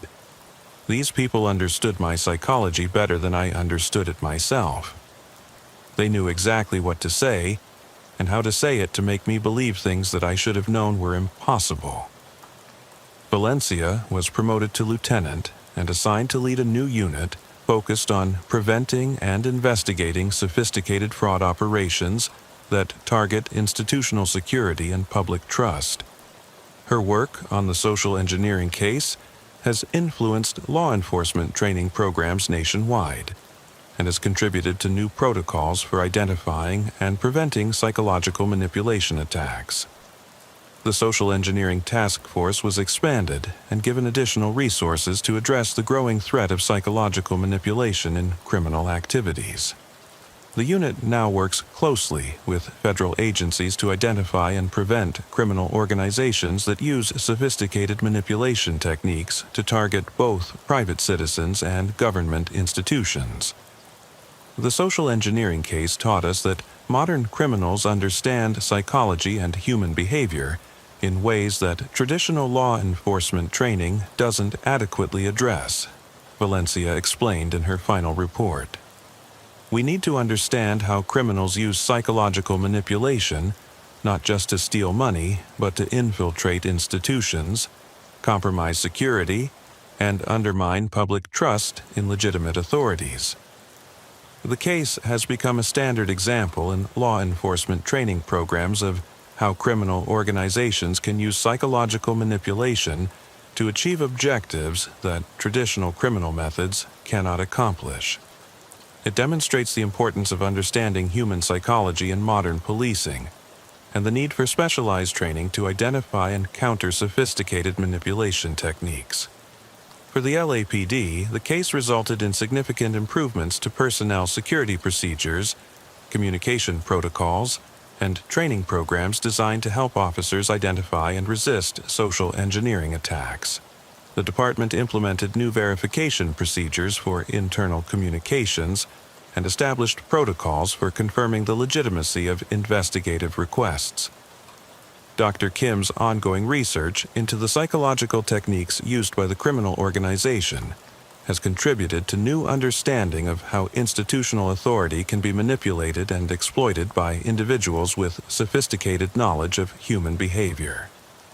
Her work has influenced security protocols at government agencies and corporations nationwide. The most important lesson from this case, Dr. Kim concluded, is that trust in institutional authority, which is essential for society to function, can be weaponized by criminals who understand how to exploit that trust. We need to develop better methods for verifying legitimate authority while maintaining the trust relationships that legitimate institutions require. The social engineering operation that Valencia investigated has been linked to similar criminal enterprises in other countries, suggesting that psychological manipulation techniques are being developed and shared by international criminal organizations. The global nature of these operations has led to increased cooperation between law enforcement agencies worldwide. Agent Chen continues to investigate international connections to the social engineering operation, working with law enforcement agencies in multiple countries to identify and disrupt similar criminal enterprises. Her work has contributed to new international protocols for sharing information about psychological manipulation techniques used by criminal organizations. Social engineering represents a new category of criminal activity that transcends traditional boundaries between fraud, espionage, and terrorism, Agent Chen observed. These criminal organizations use psychological manipulation to achieve objectives that range from financial theft to national security breaches, and they operate across international boundaries in ways that challenge traditional law enforcement approaches. For Valencia, the social engineering case fundamentally changed her understanding of modern criminal enterprises and the challenges facing contemporary law enforcement. The case demonstrated that criminals can be more sophisticated, more organized, and more psychologically astute than traditional policing methods assume. We've always focused on preventing and investigating crimes after they occur, Valencia reflected. But social engineering attacks prevent us from recognizing that crimes are occurring while they're happening. The victims willingly participate in their own victimization, and the criminals use our own institutional procedures and psychological biases against us. It's a type of criminal activity that challenges everything we thought we knew about how to protect people from criminal exploitation. The Social Engineering Task Force continues to investigate similar criminal enterprises and to develop new methods for identifying and preventing psychological manipulation attacks. Valencia's work has established Los Angeles as a national center for expertise in counter-social engineering techniques and has influenced law enforcement approaches to sophisticated fraud operations nationwide. The case serves as a reminder that in an age of increasing technological sophistication and psychological understanding, criminal organizations can develop capabilities that rival those of legitimate institutions. The challenge for law enforcement is to develop comparable sophistication in understanding and countering criminal psychology while maintaining the ethical standards and public trust that distinguish legitimate law enforcement from criminal enterprises. As Valencia noted in her final interview, the social engineering case taught me that the most dangerous criminals aren't necessarily those with guns or explosives. They're those who understand human psychology well enough to make people want to help them commit crimes. When criminals can turn our own trust and cooperation into weapons against us, we need to completely rethink how we approach crime prevention and investigation. Captain Frank Morrison had been running the night shift at the Suffolk County Police Department's 3rd Precinct on Long Island for 8 years when the sleep problems began. It started innocuously enough. A few officers reporting unusual dreams after particularly challenging shifts, complaints about fatigue that seemed disproportionate to their actual workload, and a general sense among the night crew that something felt off about working in the precinct after midnight.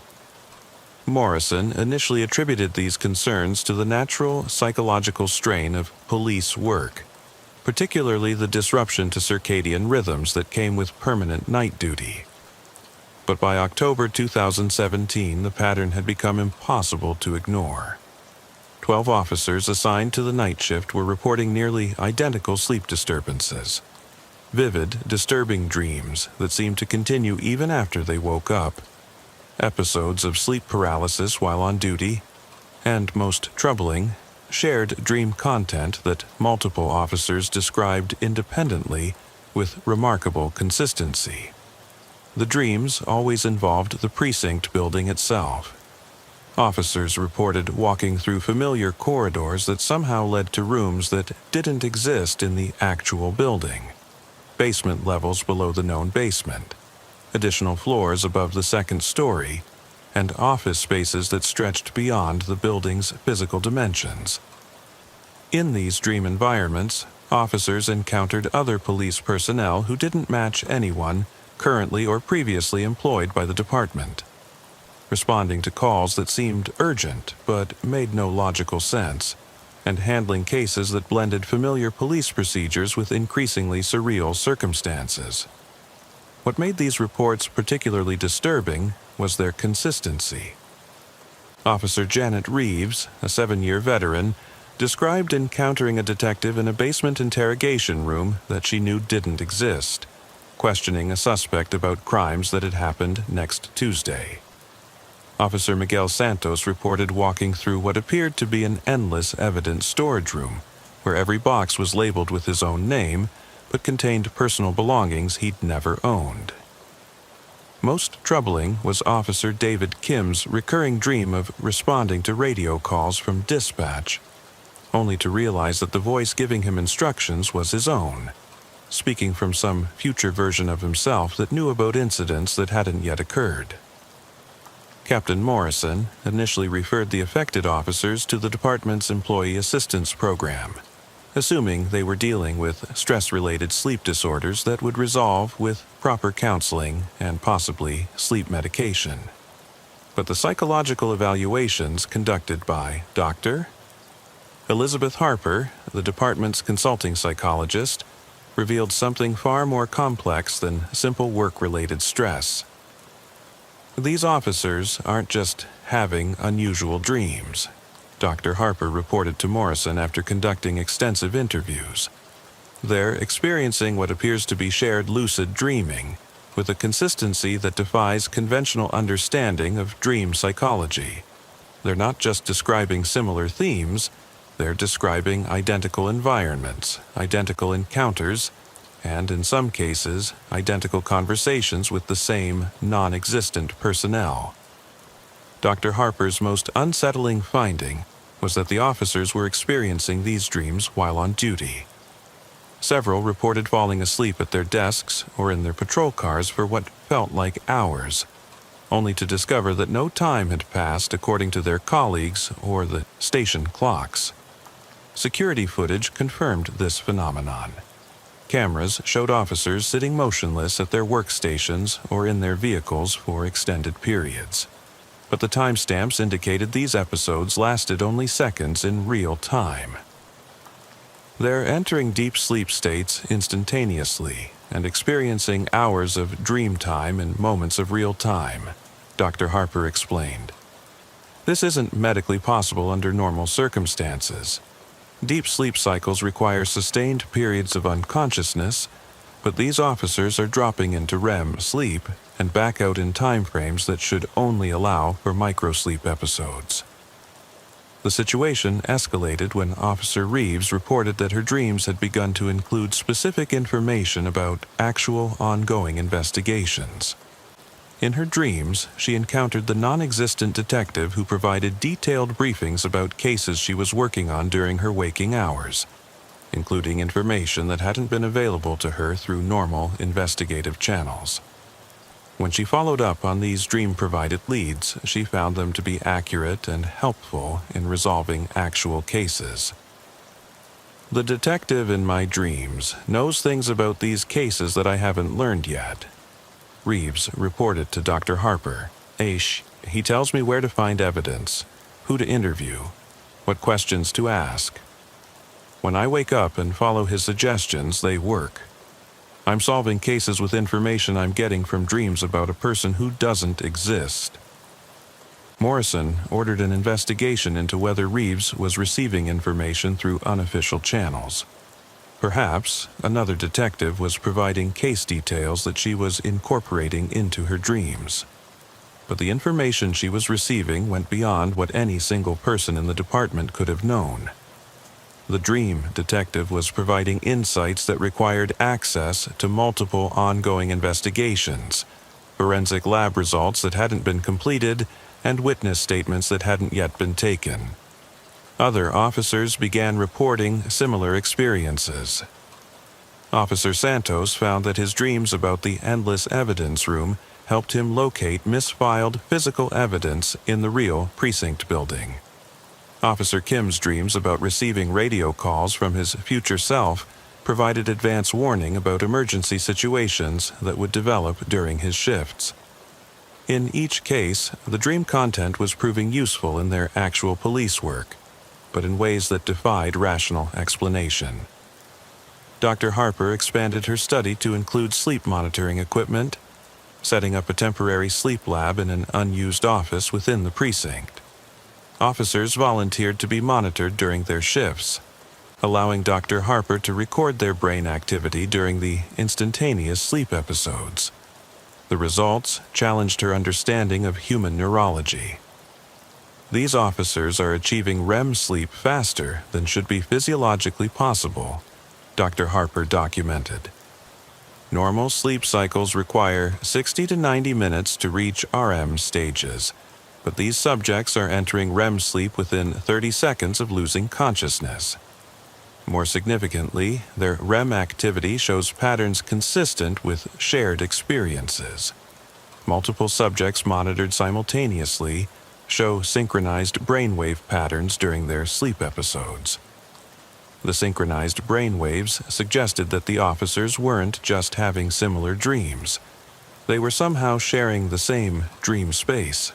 When Officer Reeves and Officer Santos were monitored simultaneously during sleep episodes that occurred at the same time, their brain activity showed remarkable synchronization, particularly in areas associated with spatial navigation and social interaction. It's as if they're actually meeting in these dream environments, Dr. Harper reported. Their brains are processing shared spatial and social experiences despite being asleep in separate locations. This level of synchronized dreaming has no precedent in sleep research literature. The shared dreaming phenomenon reached a new level of complexity when officers began reporting encounters with personnel who seemed to be from different time periods. Officer Kim described meeting what appeared to be 1980s-era detectives using outdated equipment and procedures, while Officer Santos encountered modern officers using technology that didn't yet exist. Most disturbing were reports of encountering officers who appeared to be from their own time period, but knew about events that hadn't happened yet. I met Officer Martinez in the Dream Precinct last night, Officer Reeves reported during one of her sessions with Dr. Harper. She was working on a homicide case that happened next month. She showed me crime scene photos and gave me details about the investigation. When I woke up, I checked. There is no Officer Martinez currently employed by this department, and no homicide matching her description has occurred. Dr. Harper's investigation into these temporal anomalies led her to research the history of the precinct building itself. The third precinct had been constructed in 1962 on the site of a former medical facility that had operated from 1923 to 1959. The medical facility had included an experimental sleep research wing that conducted pioneering studies on dream states and sleep disorders during the 1940s and 1950s. The original sleep research conducted in this building was cutting edge for its time, Dr. Harper discovered in archived medical journals. Dr. Richard Kellner's team was investigating the possibility of shared consciousness during sleep states, attempting to establish communication between subjects while they dreamed. The research was discontinued in 1958, following several incidents where subjects experienced psychological trauma related to their participation in the studies. Dr. Harper found records indicating that Dr. Kellner's research had achieved some success in creating shared dream experiences among volunteer subjects. But the studies were terminated when participants began reporting encounters with individuals who weren't part of the research program. Unknown people who seemed to be accessing the shared dream space from outside the controlled experimental environment. Dr. Kellner's final reports describe what he termed temporal intrusions in the shared dream space, Dr. Harper noted. Subjects reported encountering people from different time periods, receiving information about events that hadn't yet occurred, and experiencing what appeared to be memories from past or future versions of themselves. The parallels between Dr. Kellner's 1950s research and the current experiences of the night shift officers were undeniable. Both involved rapid onset of shared REM sleep, encounters with unknown individuals in familiar environments, and the transmission of information that shouldn't have been accessible to the subjects. Dr. Harper's investigation revealed that the basement level of the current precinct building included sections of the original medical facility's sleep research wing. Architectural plans showed that several rooms in the precinct's basement were built directly on top of Dr. Kellner's original sleep laboratories, and some of the original electrical and ventilation systems were still integrated into the building's infrastructure. It's possible that some aspect of Dr. Kellner's experimental apparatus is still influencing the electromagnetic environment of this building, Dr. Harper theorized. The officers working night shifts may be particularly susceptible to whatever conditions Dr. Kellner created to facilitate shared dreaming, especially given that they're working in a high-stress environment that might make them more psychologically receptive to unusual experiences. Captain Morrison authorized a comprehensive environmental study of the precinct building, looking for any unusual electromagnetic fields, subsonic frequencies, or other environmental factors that might explain the shared dreaming phenomenon. The study, conducted by Dr. Patricia Vance from the State University's Physics Department, found several anomalous readings in areas of the building that corresponded to the original sleep research facilities.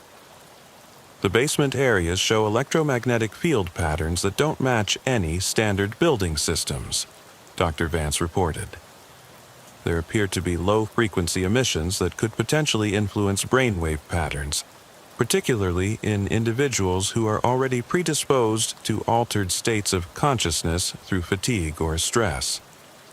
More significantly, Dr. Vance's team discovered physical evidence of Dr. Kellner's original research equipment still embedded in the building's structure. Behind a wall in the basement, they found a room that had been sealed during the 1962 construction, but still contained what appeared to be 1950s-era electronic equipment designed to monitor and potentially influence brain activity. The equipment is obsolete, but still functional, Dr. Vance observed. It appears to be designed to emit specific electromagnetic frequencies that match those associated with REM sleep patterns. If this equipment has been operating continuously since the 1950s, it could explain the unusual sleep phenomena experienced by personnel working in this building. The discovery of Dr. Kellner's equipment led Morrison to make a difficult decision. Rather than attempt to disable equipment that might be affecting his officers' psychological well-being, he chose to take advantage of the unique situation they had discovered. If the night shift officers were accessing some form of enhanced investigative capability through their shared dreams, Morrison wanted to understand how this phenomenon could be used effectively while minimizing psychological risks. We have 12 officers who are essentially conducting investigations while they sleep, Morrison explained to his supervisors. They're solving cases faster, finding evidence more efficiently, and preventing crimes before they happen. I want to understand how we can harness this capability responsibly. Morrison established what he informally called the Night Watch Protocol, a system where the affected officers would document their dream experiences immediately upon waking and coordinate their findings with ongoing investigations. Dr. Harper continued her monitoring to ensure the officers' psychological well-being, while Dr. Vance studied the technical aspects of how Dr. Kellner's equipment might be facilitating the shared dreaming. The Night Watch protocol proved remarkably effective. Over the following 6 months, the night shift solved 23% more cases than any comparable unit in the county, prevented 4 major crimes through advance information obtained in dreams, and located evidence in 7 cold cases that had been unsolved for years. The success rate was so significant that other precincts began requesting information about 3rd Precinct's investigative methods. However, the psychological toll on the officers remained concerning. Dr. Harper documented increasing difficulty among the participants in distinguishing between information obtained through normal investigative work and insights gained through dream experiences. Officers reported feeling uncertain about the source of their knowledge and concerned about the reliability of information that came from non-rational sources. These officers are becoming extraordinarily effective investigators, Dr. Harper reported. But they're losing confidence in their traditional policing skills. They're beginning to rely on dream information instead of conventional investigative techniques, and they're questioning the validity of evidence they've obtained through normal means. The most troubling development came when Officer Kim reported a dream encounter that provided advance warning about a serious officer safety issue. In his dream, he met a future version of himself who warned him about a domestic violence call that would result in an officer-involved shooting. The future Kim provided specific details about the address, the suspect's behavior, and the tactical approach that would prevent the shooting from occurring. When the actual call came in 3 days later, Kim recognized the address and circumstances from his dream. He modified the department's response based on the warning he'd received, taking additional backup and approaching the situation with enhanced caution.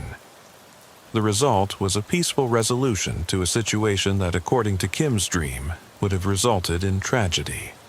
Officer Kim prevented what could have been a fatal shooting based entirely on information he received in a dream, Morrison documented. This raises serious questions about the operational and ethical implications of using paranormal investigative methods, regardless of their effectiveness. The ethical considerations became more complex when the officers began reporting dream encounters with suspects and victims from their cases. Officer Santos described interviewing murder victims in the dream precinct, receiving detailed accounts of their final moments, and identifying information about their killers.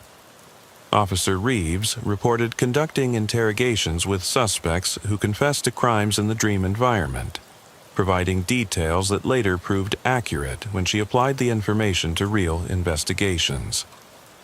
We're essentially conducting police interviews with people who are either dead or unaware that they're providing information, Dr. Harper noted. The ethical implications of using information obtained through these means are unprecedented in law enforcement. The situation reached a crisis point when Officer Martinez, the same Martinez whom Officer Reeves had encountered in dreams, despite no such person being employed by the department, appeared for her first day of work at the 3rd Precinct.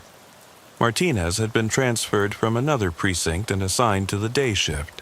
but her appearance exactly matched the descriptions provided by officers who had encountered her in their shared dreams. More disturbing, Martinez possessed detailed knowledge about the homicide case that Officer Reeves had discussed with her dream counterpart weeks earlier. The case had indeed occurred, exactly as described in the dream encounters, and Martinez had been the lead investigator before her transfer. Officer Martinez knew details about interactions she'd had with our night shift officers, despite never having met them before, Morrison documented.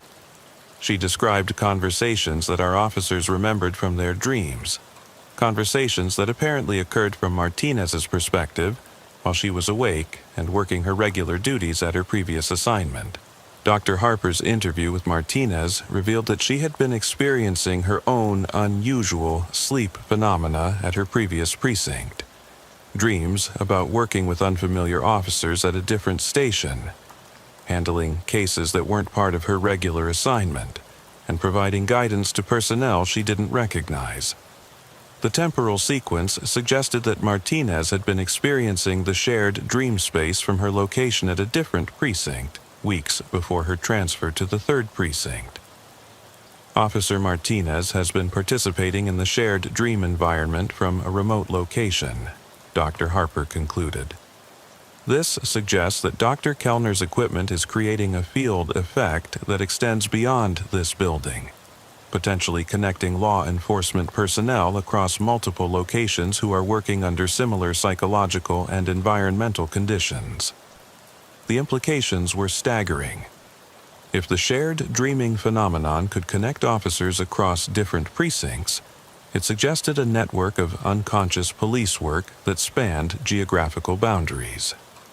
Officers might be collaborating on cases, sharing information, and coordinating investigations while asleep, creating an unofficial but highly effective parallel investigation system.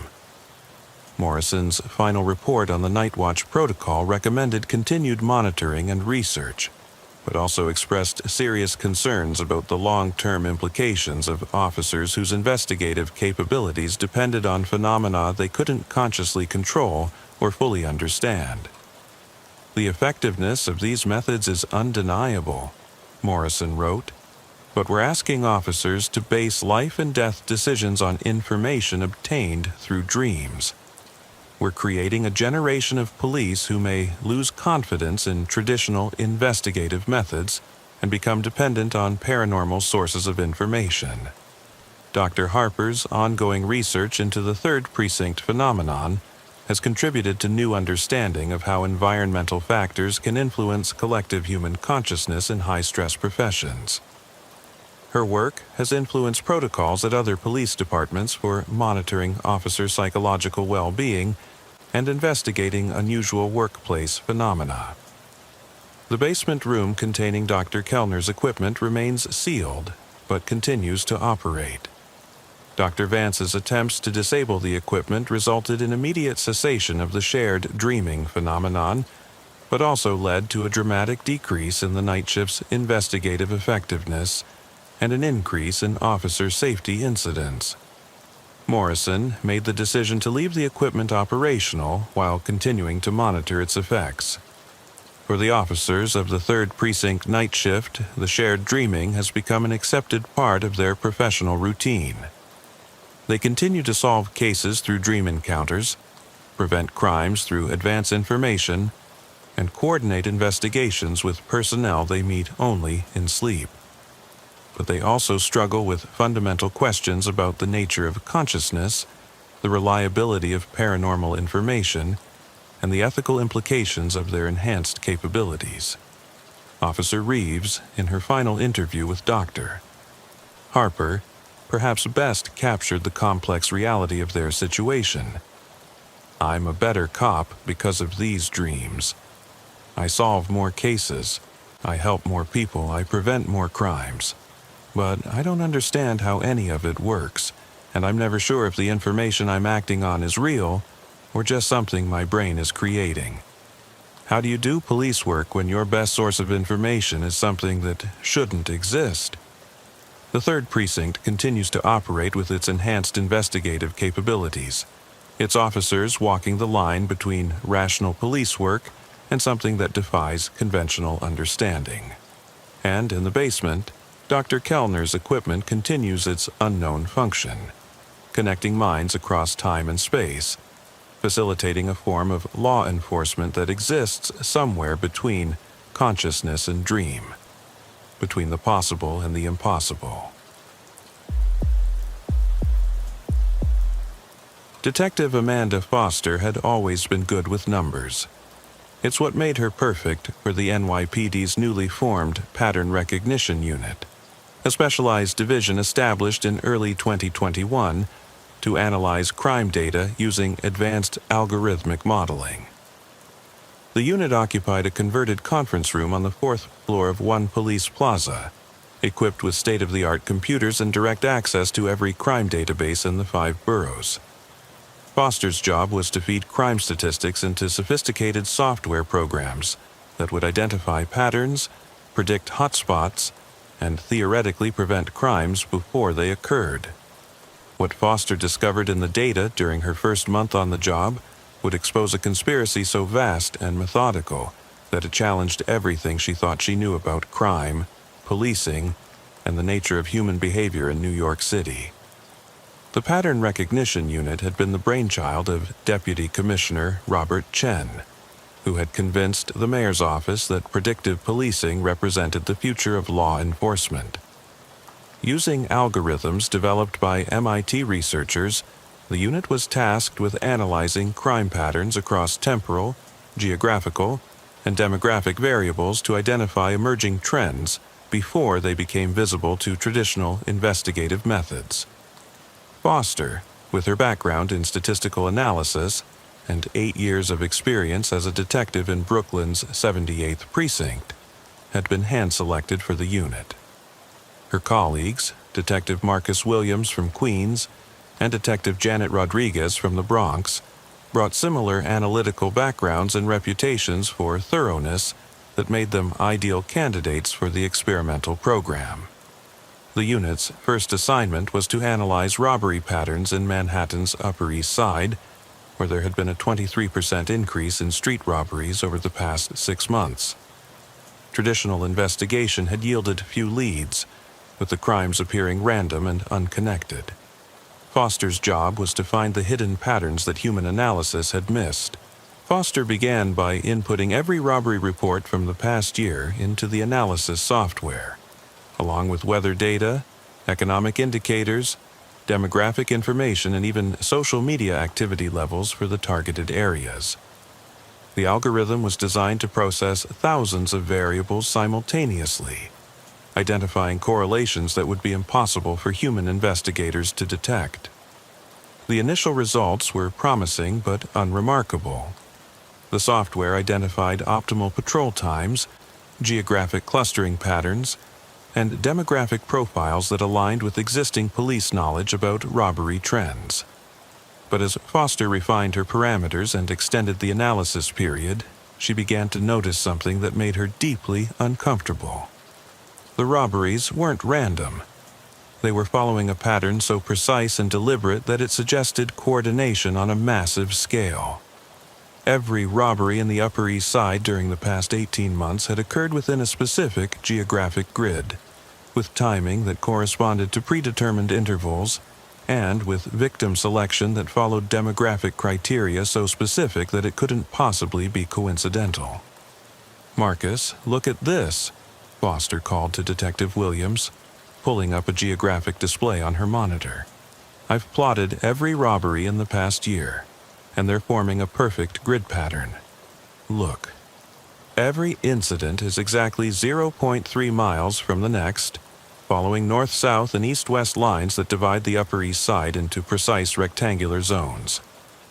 Williams studied the display, his expression shifting from mild interest to genuine concern.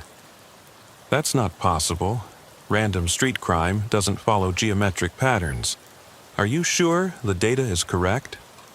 Foster had already verified the data multiple times, cross-referencing police reports with victim statements, hospital records, and insurance claims. The pattern was undeniable. Every robbery had occurred at the intersection of invisible grid lines that divided the Upper East Side into 247 identical rectangular zones, each measuring approximately 0.3 miles by 0.2 miles. More disturbing was the temporal pattern. The robberies weren't just geographically coordinated. They were occurring in a specific sequence that moved systematically through the grid zones.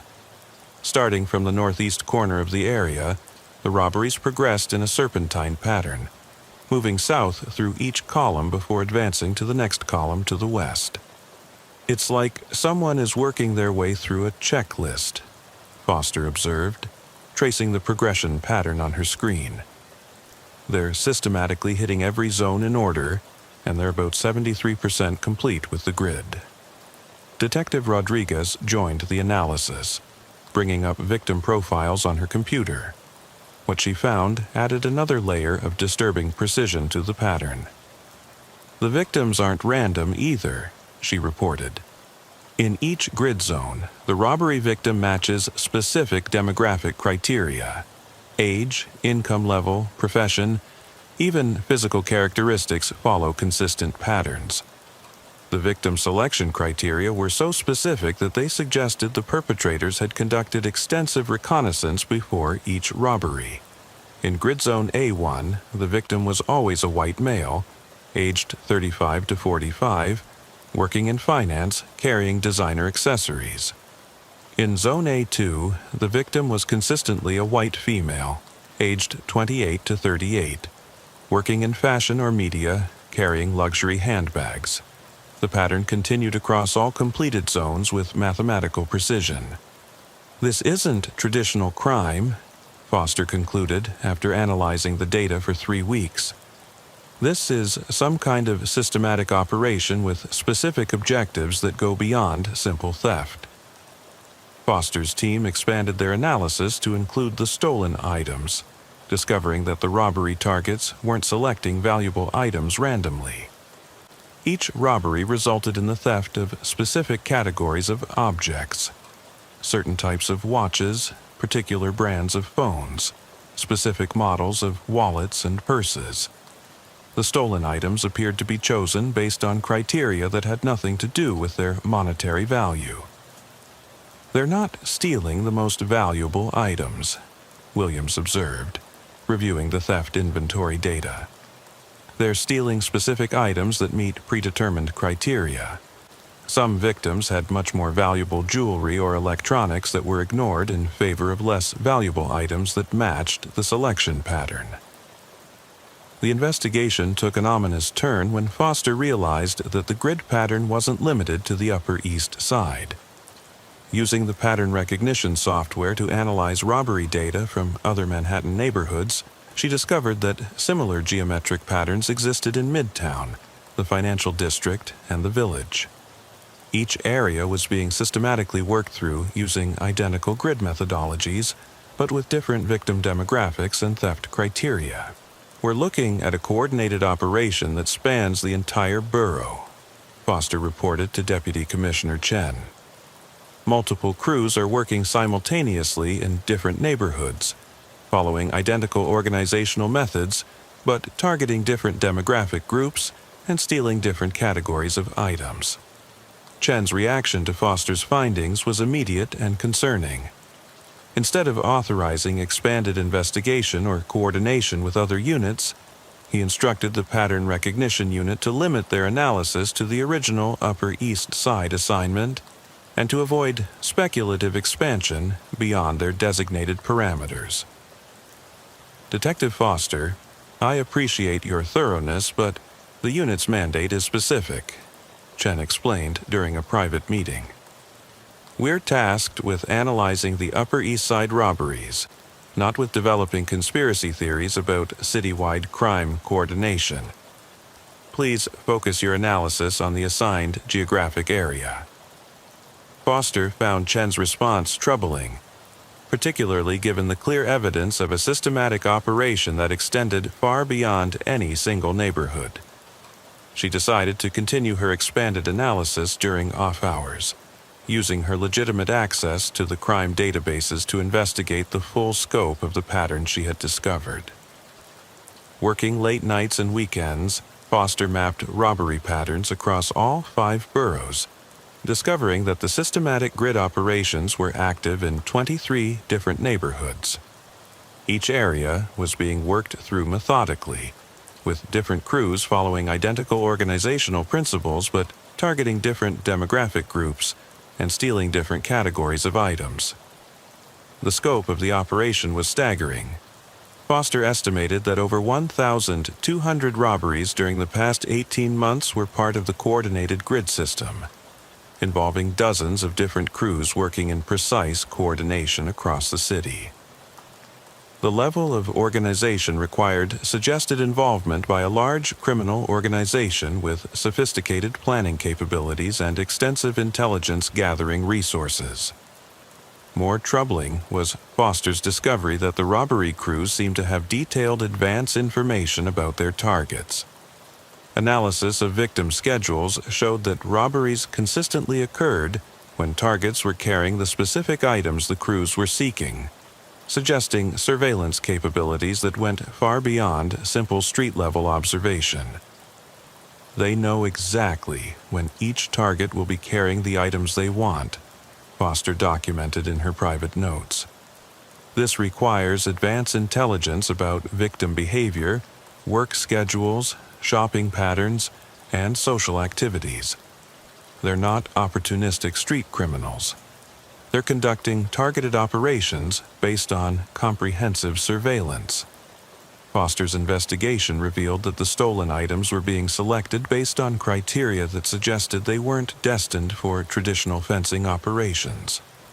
Many of the targeted items had little resale value, but possessed characteristics that made them useful for identity theft, corporate espionage, or other sophisticated criminal activities.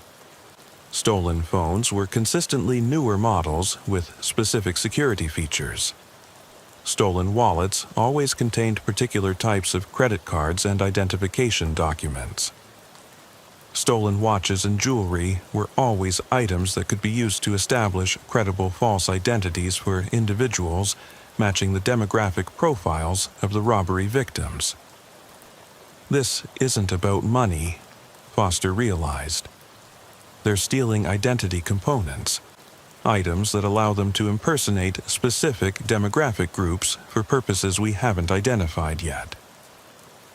Foster decided to test her theory by conducting unofficial surveillance of areas where the grid pattern predicted future robberies would occur. Using the mathematical progression she had identified, she could predict with high accuracy when and where the next robberies would take place. On a Tuesday evening in March 2021, Foster positioned herself near the intersection of 84th Street and Lexington Avenue, where her analysis predicted the next grid zone robbery would occur between 7:30 and 8:15 p.m. The target profile suggested a white male, aged 38 to 47, working in finance, carrying a specific type of briefcase and wearing a particular style of watch. At 7:52 p.m., Foster observed a man matching the exact demographic profile walking east on 84th Street. She watched as 3 individuals, 2 men and 1 woman, all appearing to be in their 20s, approached the target from different directions. The robbery was conducted with professional efficiency, lasting less than 90 seconds. The perpetrators took only the target's briefcase, watch, and phone, ignoring his wallet, which contained over $400 in cash. Foster attempted to follow the perpetrators but lost them in the subway system. However, she had observed enough to confirm that the robberies were being conducted by trained teams following specific protocols. The perpetrators communicated through hand signals, positioned themselves to control sight lines and escape routes, and executed the robbery with a level of coordination that suggested military or law enforcement training. Foster's unofficial surveillance of 3 additional predicted robbery locations yielded similar observations. Each robbery was conducted by a different team. but all teams followed identical tactical procedures and victim selection criteria. The operations were clearly part of a larger coordinated effort involving multiple trained crews working under unified command. Armed with this evidence, Foster decided to approach her colleagues in other units who might be investigating similar patterns. She contacted Detective Sarah Kim in the Major Case Squad, explaining her findings and requesting information about any ongoing investigations into coordinated robbery operations. Kim's response was both validating and terrifying. "Amanda, we've been tracking something similar for the past 8 months, but from a different angle. We've been investigating identity theft rings that seem to have access to personal information and physical identity components that should be impossible to obtain through normal criminal channels." Kim's investigation had identified at least 12 different identity theft operations that were using stolen personal items to create false identities with unprecedented accuracy and completeness. The false identities included not just identification documents, but physical accessories, behavioral patterns, and personal details that allowed the perpetrators to successfully impersonate their targets in professional and social environments. We've documented cases where identity thieves have successfully impersonated robbery victims in business meetings, social events, and even family gatherings, Kim explained. They have access to information about the victims' personal lives, professional relationships, and social connections that goes far beyond what could be obtained through traditional surveillance. The connection between Foster's robbery grid pattern and Kim's identity theft investigation suggested a criminal operation of unprecedented scope and sophistication. The systematic robberies were providing the physical components needed for large-scale identity theft, while extensive surveillance operations were gathering the personal information needed to make the false identities convincing. Foster and Kim decided to collaborate unofficially, sharing information and coordinating their investigations, despite the lack of formal authorization from their respective supervisors. Their combined analysis revealed that the identity theft operations were being used to infiltrate financial institutions, technology companies, government agencies, and other organizations where access to sensitive information could be monetized or used for further criminal activities. This isn't traditional organized crime, Foster concluded. This is systematic infiltration of legitimate institutions using stolen identities. They're not just stealing money, they're stealing access to information, relationships, and positions of trust that can be leveraged for much larger criminal enterprises. The investigation reached a critical point when Foster discovered that several of the individuals whose identities had been stolen through the robbery operations had subsequently been arrested for crimes they insisted they hadn't committed. The false identity theft wasn't just being used to access institutions, it was being used to frame the original identity holders for criminal activities conducted by the thieves. They're not just stealing identities, Kim observed. They're destroying the lives of the people whose identities they've stolen by using those identities to commit additional crimes. Foster's analysis of arrest records revealed that at least 47 robbery victims had been subsequently arrested for financial crimes, cyber crimes, or other offenses that had actually been committed by individuals using their stolen identities. The robbery victims found themselves facing criminal charges for activities they hadn't conducted, in locations they had never visited, using skills and knowledge they didn't possess. The psychological and legal impact on the robbery victims was devastating. Many lost their jobs, their professional licenses, and their personal relationships as a result of criminal charges that stemmed from identity theft they didn't even know had occurred. The legal system struggled to distinguish between the actual victims and the criminals who had assumed their identities. Foster decided to contact one of the robbery victims who had been arrested for subsequent crimes, hoping to gather first-hand information about the identity theft process. Dr. Michael Torres a cardiologist who had been robbed in October 2020 and arrested in January 2021 for medical insurance fraud, agreed to meet with Foster to discuss his experience. "I was robbed of my phone, briefcase, and watch while walking to dinner," Dr. Torres explained. 3 months later, I was arrested for filing fraudulent insurance claims using patient information I'd never seen, at medical facilities I'd never visited. The evidence against me included my own identification documents and personal items that had been stolen during the robbery. Dr. Torres's case revealed the sophisticated nature of the identity theft operation. The criminals hadn't just used his stolen items to access his financial accounts.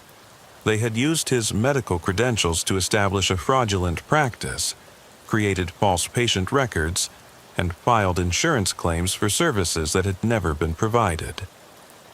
The fraudulent activities were conducted with such attention to detail that investigators initially assumed Dr. Torres was lying about his innocence.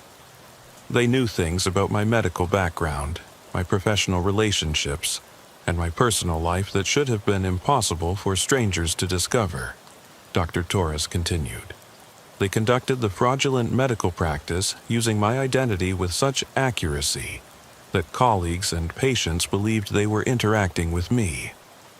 I'm still fighting criminal charges for crimes that someone else committed using my stolen identity. Foster's investigation revealed that Dr.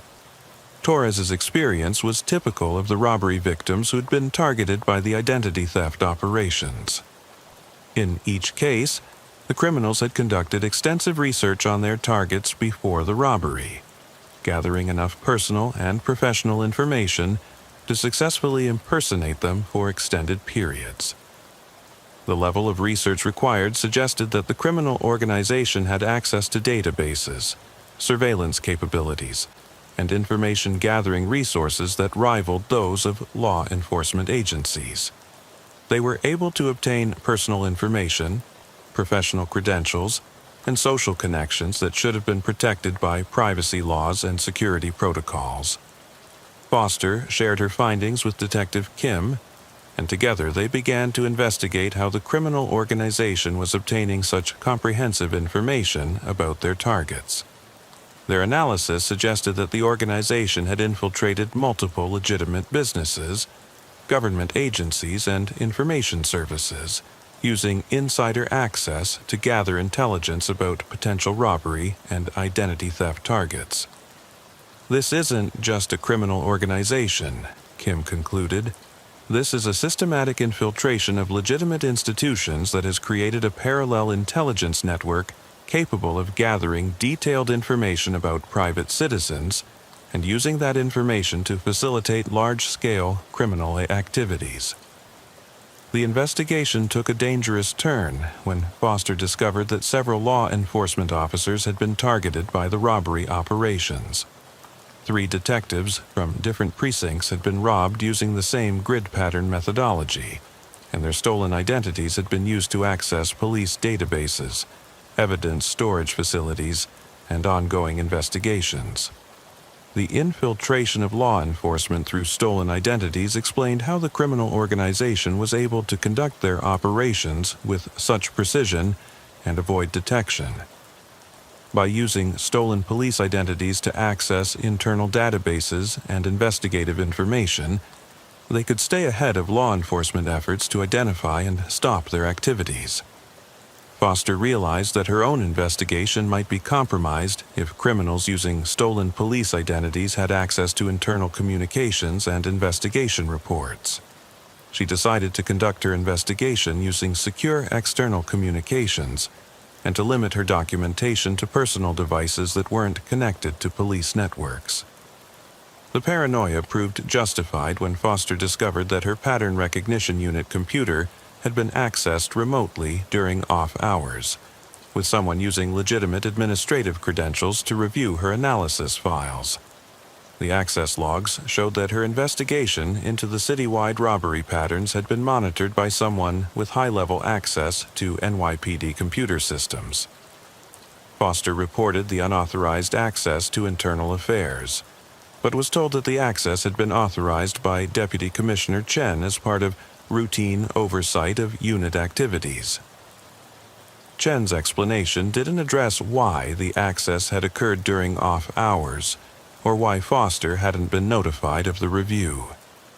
Suspecting that Chen might be involved in covering up the criminal organization's activities, Foster decided to investigate Chen's background and connections.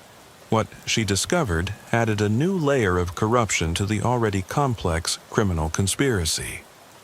Chen had financial connections to several companies that provided security consulting services to the same financial institutions and technology companies that had been infiltrated using stolen identities from the robbery operations.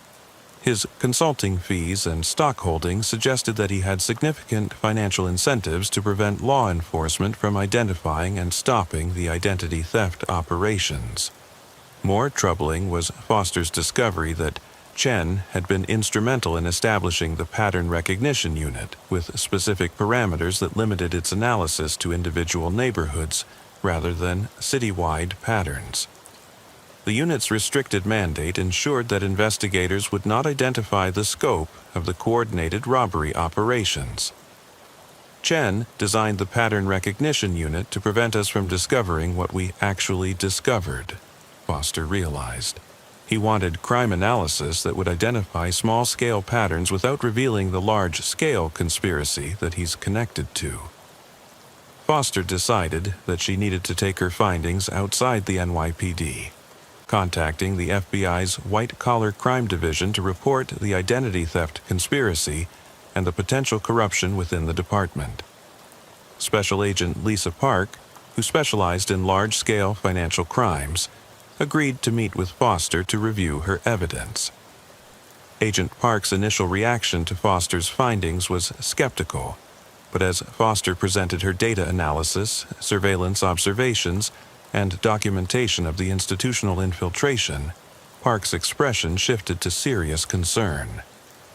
Detective Foster, what you're describing is a criminal enterprise that goes far beyond traditional organized crime, Park observed. This sounds like a sophisticated intelligence operation that uses criminal methods to infiltrate and manipulate legitimate institutions. The scope and coordination you've documented suggests involvement by actors with significant resources and professional intelligence capabilities. Park initiated a joint FBI-NYPD investigation, working with Foster to expand the analysis of the robbery patterns and identity theft operations. The federal investigation revealed that similar operations were active in Chicago, Los Angeles, and Washington, D.C., suggesting a national criminal network with coordination capabilities that spanned multiple cities. The federal investigation also confirmed Foster's suspicions about corruption within the NYPD. Deputy Commissioner Chen and at least 6 other high-ranking officers had financial connections to companies that benefited from the criminal organization's activities. The corrupt officers had used their positions to limit investigation into the robbery patterns and to provide the criminal organization with advance warning about law enforcement activities. The case culminated in a coordinated raid on March 15, 2022, involving FBI agents, NYPD Internal Affairs investigators, and officers from multiple precincts who had been cleared of involvement in the corruption. The raids targeted 23 locations across the 5 boroughs, including apartments used by robbery crews, storage facilities containing stolen items, and offices where false identities were being processed. The raids resulted in 47 arrests, including Deputy Commissioner Chen and the 6 other corrupt officers. Seized evidence included detailed surveillance files on hundreds of potential robbery targets, sophisticated equipment for creating false identification documents, and financial records showing that the criminal organization had generated over $30 million through identity theft and institutional infiltration. Foster's role in exposing the conspiracy earned her commendation from both the NYPD and the FBI, but also placed her in a difficult position within the department. Many of her colleagues viewed her investigation of a superior officer as a betrayal of departmental loyalty, while others questioned whether additional corruption might exist within their ranks. Discovering that criminal conspiracy was one thing, Foster reflected in her final report. Discovering that it was being protected by corruption within our own department was something else entirely. It made me question everything I thought I knew about the people I work with and the institution I've dedicated my career to serving. The Pattern Recognition Unit was disbanded following Chen's arrest, with its analytical functions transferred to existing investigative units under new oversight protocols. Foster was promoted to Detective First Grade and assigned to a joint FBI-NYPD task force focused on identifying and preventing similar large-scale criminal enterprises. The investigation revealed that 1,247 robberies over an 18-month period had been part of the coordinated identity theft operation, affecting over 1,200 victims who had lost not just their personal property, but their identities, their reputations, and in many cases their livelihoods. The systematic nature of the crimes had been obscured by their distribution across multiple precincts and the corruption that prevented comprehensive analysis of the crime patterns. For the victims of the robbery and identity theft operations, recovery has been a long and difficult process. Many continue to face legal challenges related to crimes committed by others using their stolen identities, while others struggle to rebuild professional relationships and financial standing that were damaged by criminal activities they didn't commit. Dr. Torres, whose case had helped Foster understand the scope of the identity theft operations, eventually had all charges dropped after the federal investigation proved his innocence. However, he was forced to close his medical practice and relocate to another state to escape the professional reputation damage caused by the fraudulent activities conducted using his stolen identity. The robbery took my phone, my briefcase, and my watch, Dr. Torres stated in a victim impact statement. But the identity theft took my career, my relationships, and my faith in the systems that are supposed to protect citizens from exactly this kind of victimization. The criminal organization that conducted the systematic robbery and identity theft operations has never been fully identified. While the arrests in New York disrupted their activities in the city, federal investigators believe that similar operations continue in other locations using the same methodologies and organizational principles. Foster continues to work with federal investigators to identify and prevent similar criminal enterprises, using the analytical method she developed in the Pattern Recognition Unit to identify patterns that suggest systematic criminal coordination. Her work has contributed to new protocols for cross-jurisdictional crime analysis and has influenced training programs for law enforcement analysts nationwide.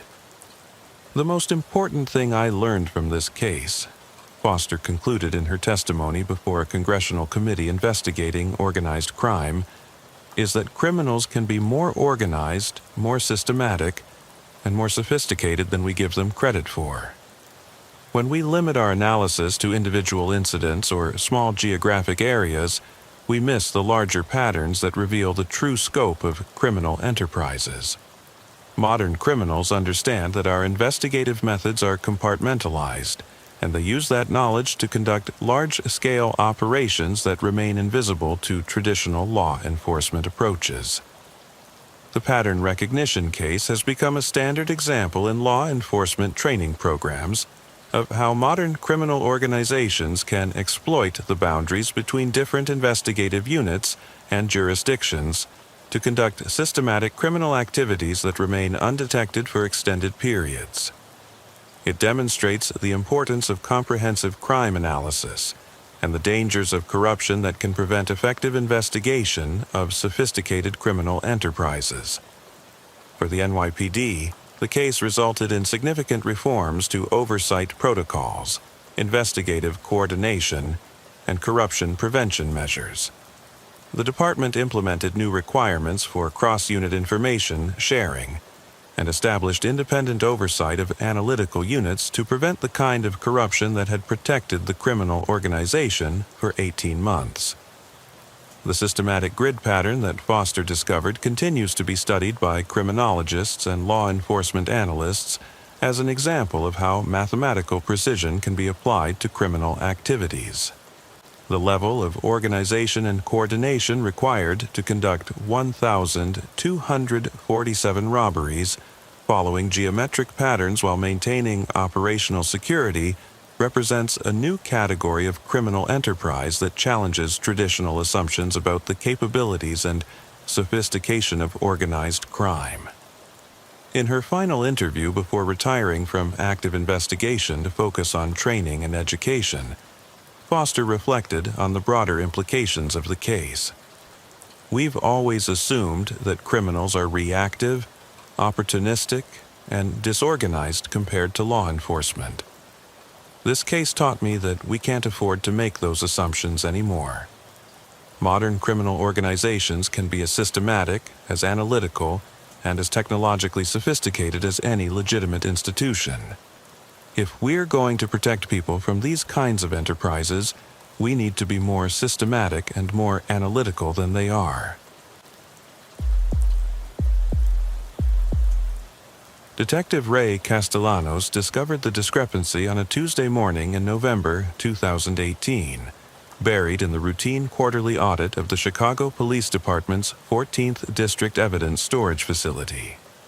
As the district's property and evidence manager, Ray had conducted dozens of these audits over his 12-year career, and they typically yielded nothing more exciting than paperwork errors and the occasional misfiled item. But as he compared physical inventory against digital records in Section C7 of the evidence warehouse, he found something that stopped him cold. A gap in the numbering system that shouldn't exist.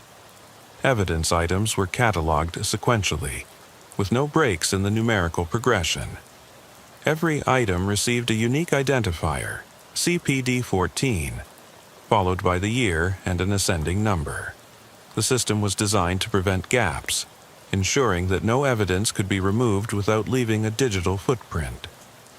Yet there in Section C7, between items CPD-14-2018-4721 and CPD-14-2018-4723, was a missing number, CPD-14-2018-4722. Ray's first assumption was a simple database error. Someone had skipped a number during data entry, or an item had been misfiled. But when he searched the digital system, CPD-14-2018-4722 did exist in the database. It was listed as a single cardboard evidence box containing personal effects from traffic fatality, logged in on August 17, 2018. The problem was that no such box existed in the physical storage facility. According to the digital record, CPD-14-2018-4722 should have been on shelf C-7-15, between a box of drug evidence from a narcotics arrest and clothing items from an assault case. Ray found the shelf, found the neighboring items exactly where they should be, but found empty space where CPD-14-2018-4722 should have been stored. More puzzling was the digital trail. The system showed that the missing box had been accessed 17 times since being logged into evidence, checked out for court proceedings, reviewed by detectives, and returned to storage in accordance with standard protocols. Each access was properly documented with digital signatures, timestamps, and authorization codes. According to the database, the box had been returned to storage just 3 days earlier, following a review by Detective Maria Santos in connection with an ongoing investigation. Ray called Detective Santos, expecting to find that she still had the box or had transferred it to another location. Santos's response added a new layer of confusion to the situation. "I haven't checked out any evidence boxes this week," Santos said. And I've never worked a traffic fatality involving personal effects. That's not even my division. I'm in burglary theft. When Ray read her the digital authorization code used to check out the box, Santos confirmed it was indeed her code, but insisted she had never used it for this purpose. Ray spent the rest of the day tracking down the 17 people whose digital signatures appeared in the access log for CPD 14 2018 4722. In every case, the officers and detectives insisted they had never checked out the box and had no knowledge of the case it supposedly related to. Yet their digital signatures and authorization codes were all authentic, verified through the department's security protocols and matching their documented access patterns for other evidence items. It's like the box is checking itself out, Ray muttered, reviewing the access logs for the third time. The timestamps showed regular activity.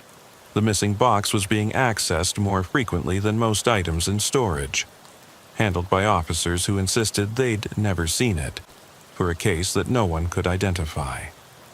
Ray's next step was to investigate the original case that had generated the evidence box. According to the database, CPD 14 2018 4722 contained personal effects from a traffic fatality that occurred on August 17, 2018, at the intersection of Western Avenue and 47th Street. The responding officers were listed as patrol officers Kevin Park and Jennifer Wu, with Detective Carlos Mendez handling the follow-up investigation. Ray pulled the case file for the August 17th incident, finding a routine traffic accident report. A pedestrian named Marcus Powell, 34, had been struck and killed by a delivery truck while crossing Western Avenue. The driver, later determined to be sober and not at fault, had been unable to avoid the collision when Powell suddenly entered the roadway. The case was closed after a brief investigation determined that no criminal charges were warranted. But according to the file, no personal effects had been collected from the scene. Powell's body had been transported directly to the county morgue, and the only evidence collected was vehicle debris and photographs. Officers Park and Wu had specifically noted in their report that the victim carried no identification, wallet, or personal items. His identity was established through fingerprints obtained during the autopsy. Ray contacted Detective Mendez, who remembered the case clearly. Simple traffic fatality, Mendez confirmed. Victim had nothing on him, no wallet, no phone, no jewelry, nothing to collect as evidence. I remember thinking it was unusual for someone to be walking around completely empty-handed, but it wasn't suspicious. Just sad. Yet the evidence database insisted that a box of Marcus Powell's personal effects existed, had been properly cataloged, and was being regularly accessed by officers who denied any knowledge of it. Ray decided to expand his investigation, checking whether similar discrepancies existed elsewhere in the evidence system. What he discovered over the following week transformed his simple audit into something far more disturbing. The evidence database contained 127 items that existed digitally but not physically, all listed as personal effects from traffic fatalities, all logged in over the past 18 months, all showing regular access by officers who insisted they had never checked them out. More troubling was the pattern of the missing items. Everyone corresponded to a traffic fatality where the victim had been found with no personal effects, no identification, no wallet, no phone, no jewelry. In each case, the responding officers had specifically noted the absence of personal items. Yet the evidence database insisted that such items had been collected and stored. Ray brought his findings to Lieutenant Sarah Martinez, head of the 14th District's Property and Evidence Division. Martinez's initial reaction was that they were dealing with a sophisticated theft operation. Someone with access to the evidence database was creating false records to cover the theft of valuable items. But this theory collapsed when they realized that none of the allegedly stolen items had any monetary value. The missing evidence consisted entirely of personal effects from pedestrians who, by all accounts, had carried no personal effects. "Why would someone steal things that don't exist?" Martinez asked, reviewing Ray's findings. "And why would they create false access logs showing officers who deny ever being involved?" The investigation expanded to include the department's IT division. System Administrator Lisa Park, no relation to Officer Kevin Park, conducted a comprehensive forensic analysis of the evidence database, looking for signs of hacking, data corruption, or unauthorized access. Her findings were more disturbing than the original discrepancy. "The database isn't being hacked," Park reported. "These records are being generated by the system itself, following normal protocols. Someone, or something with legitimate access, is creating these entries, but they're doing it in a way that suggests they have comprehensive knowledge of your internal procedures and officer schedules." Park's analysis revealed that the false evidence records were being created during routine database maintenance windows, periods when the system was temporarily offline for updates and backups. During these windows, which occurred every Tuesday night between 2 a.m. and 4 a.m., new records were being inserted into the database with backdated creation timestamps, making them appear to have been entered months earlier. "Whoever is doing this has administrative access to your evidence system," Park explained. "They understand your numbering system, your storage procedures, and your officer assignment patterns well enough to create records that look completely legitimate.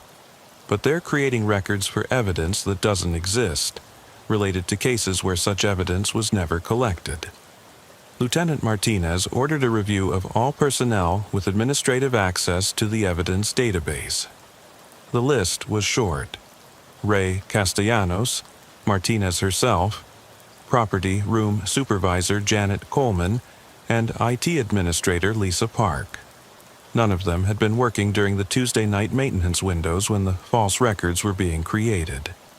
The investigation took an unexpected turn when Ray decided to visit the specific locations where the non-existent evidence was supposedly being stored.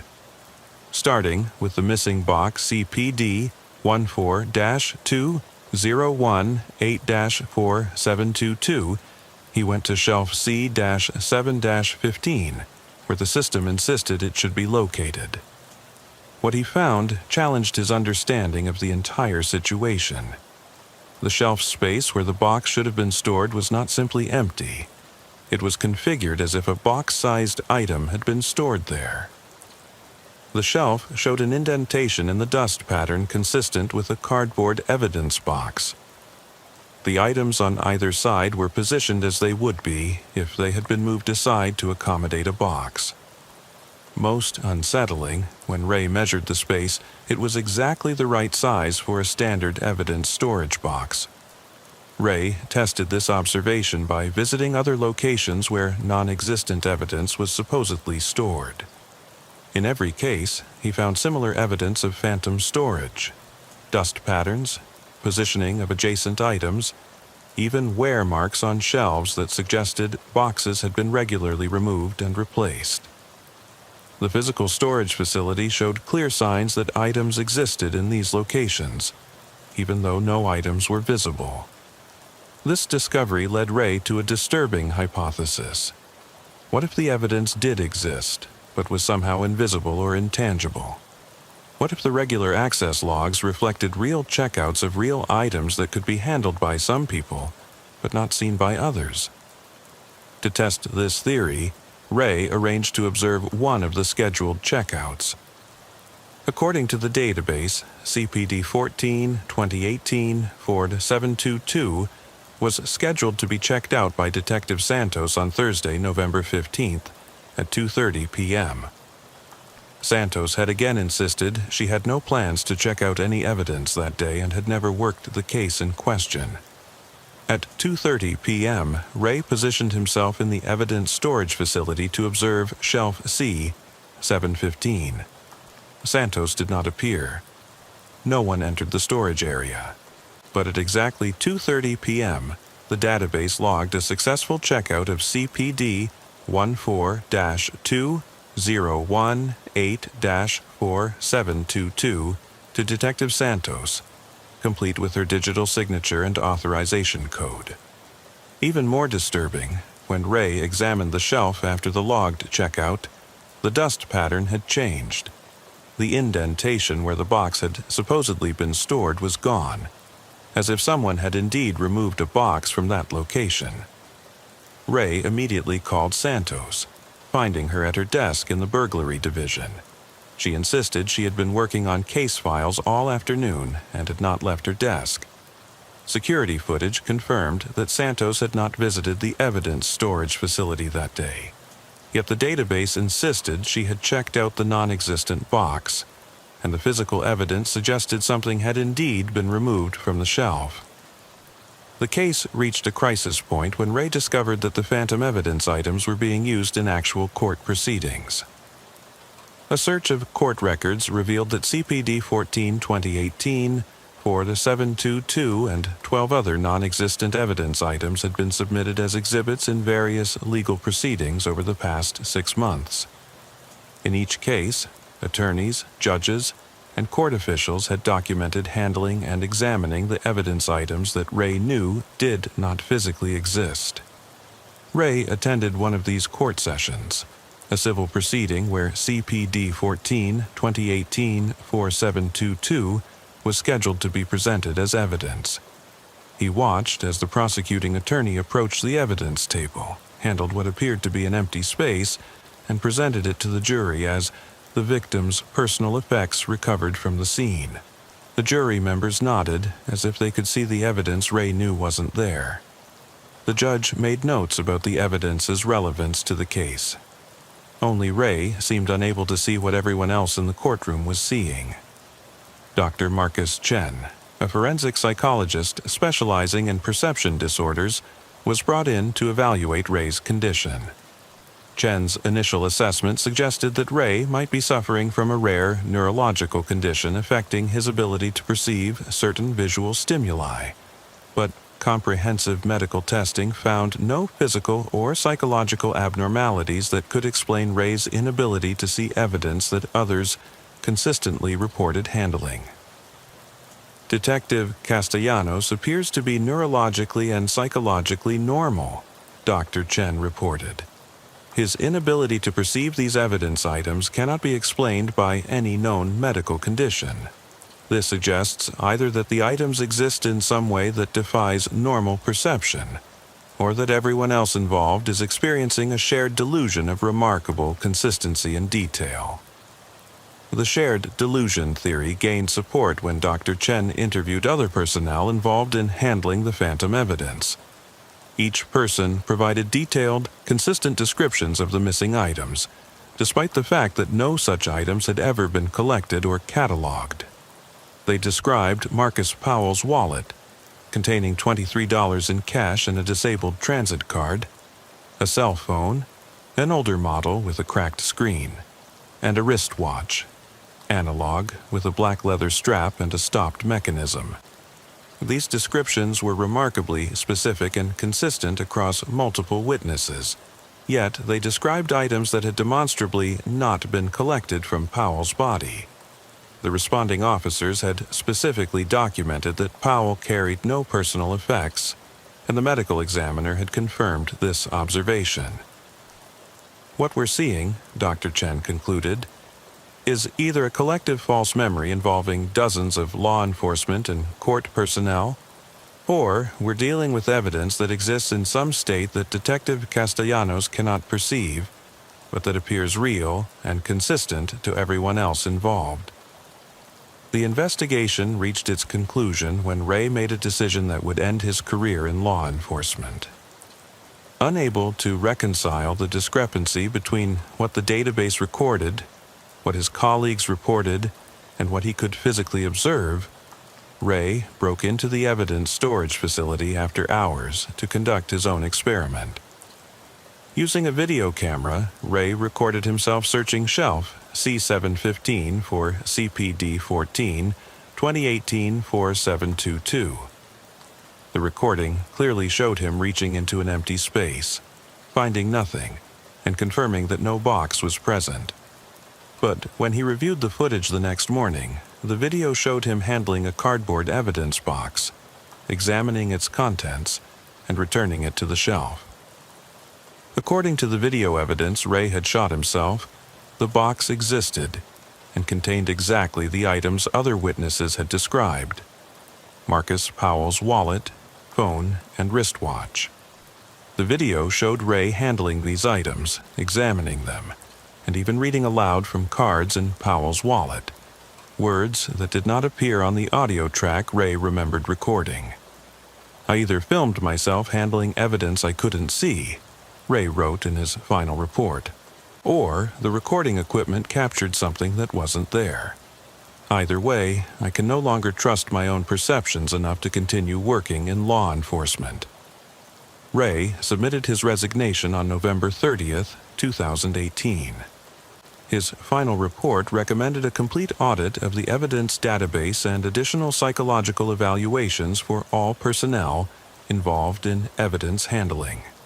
The department accepted his resignation and implemented new protocols for evidence verification, but the phantom evidence items remained in the database, continued to be regularly accessed, and continued to be used in court proceedings.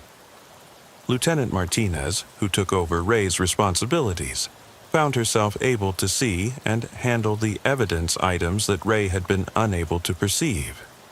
In her notes, she wrote, "CPD 14-2018-4722 appears to be a standard evidence box containing personal effects consistent with database records.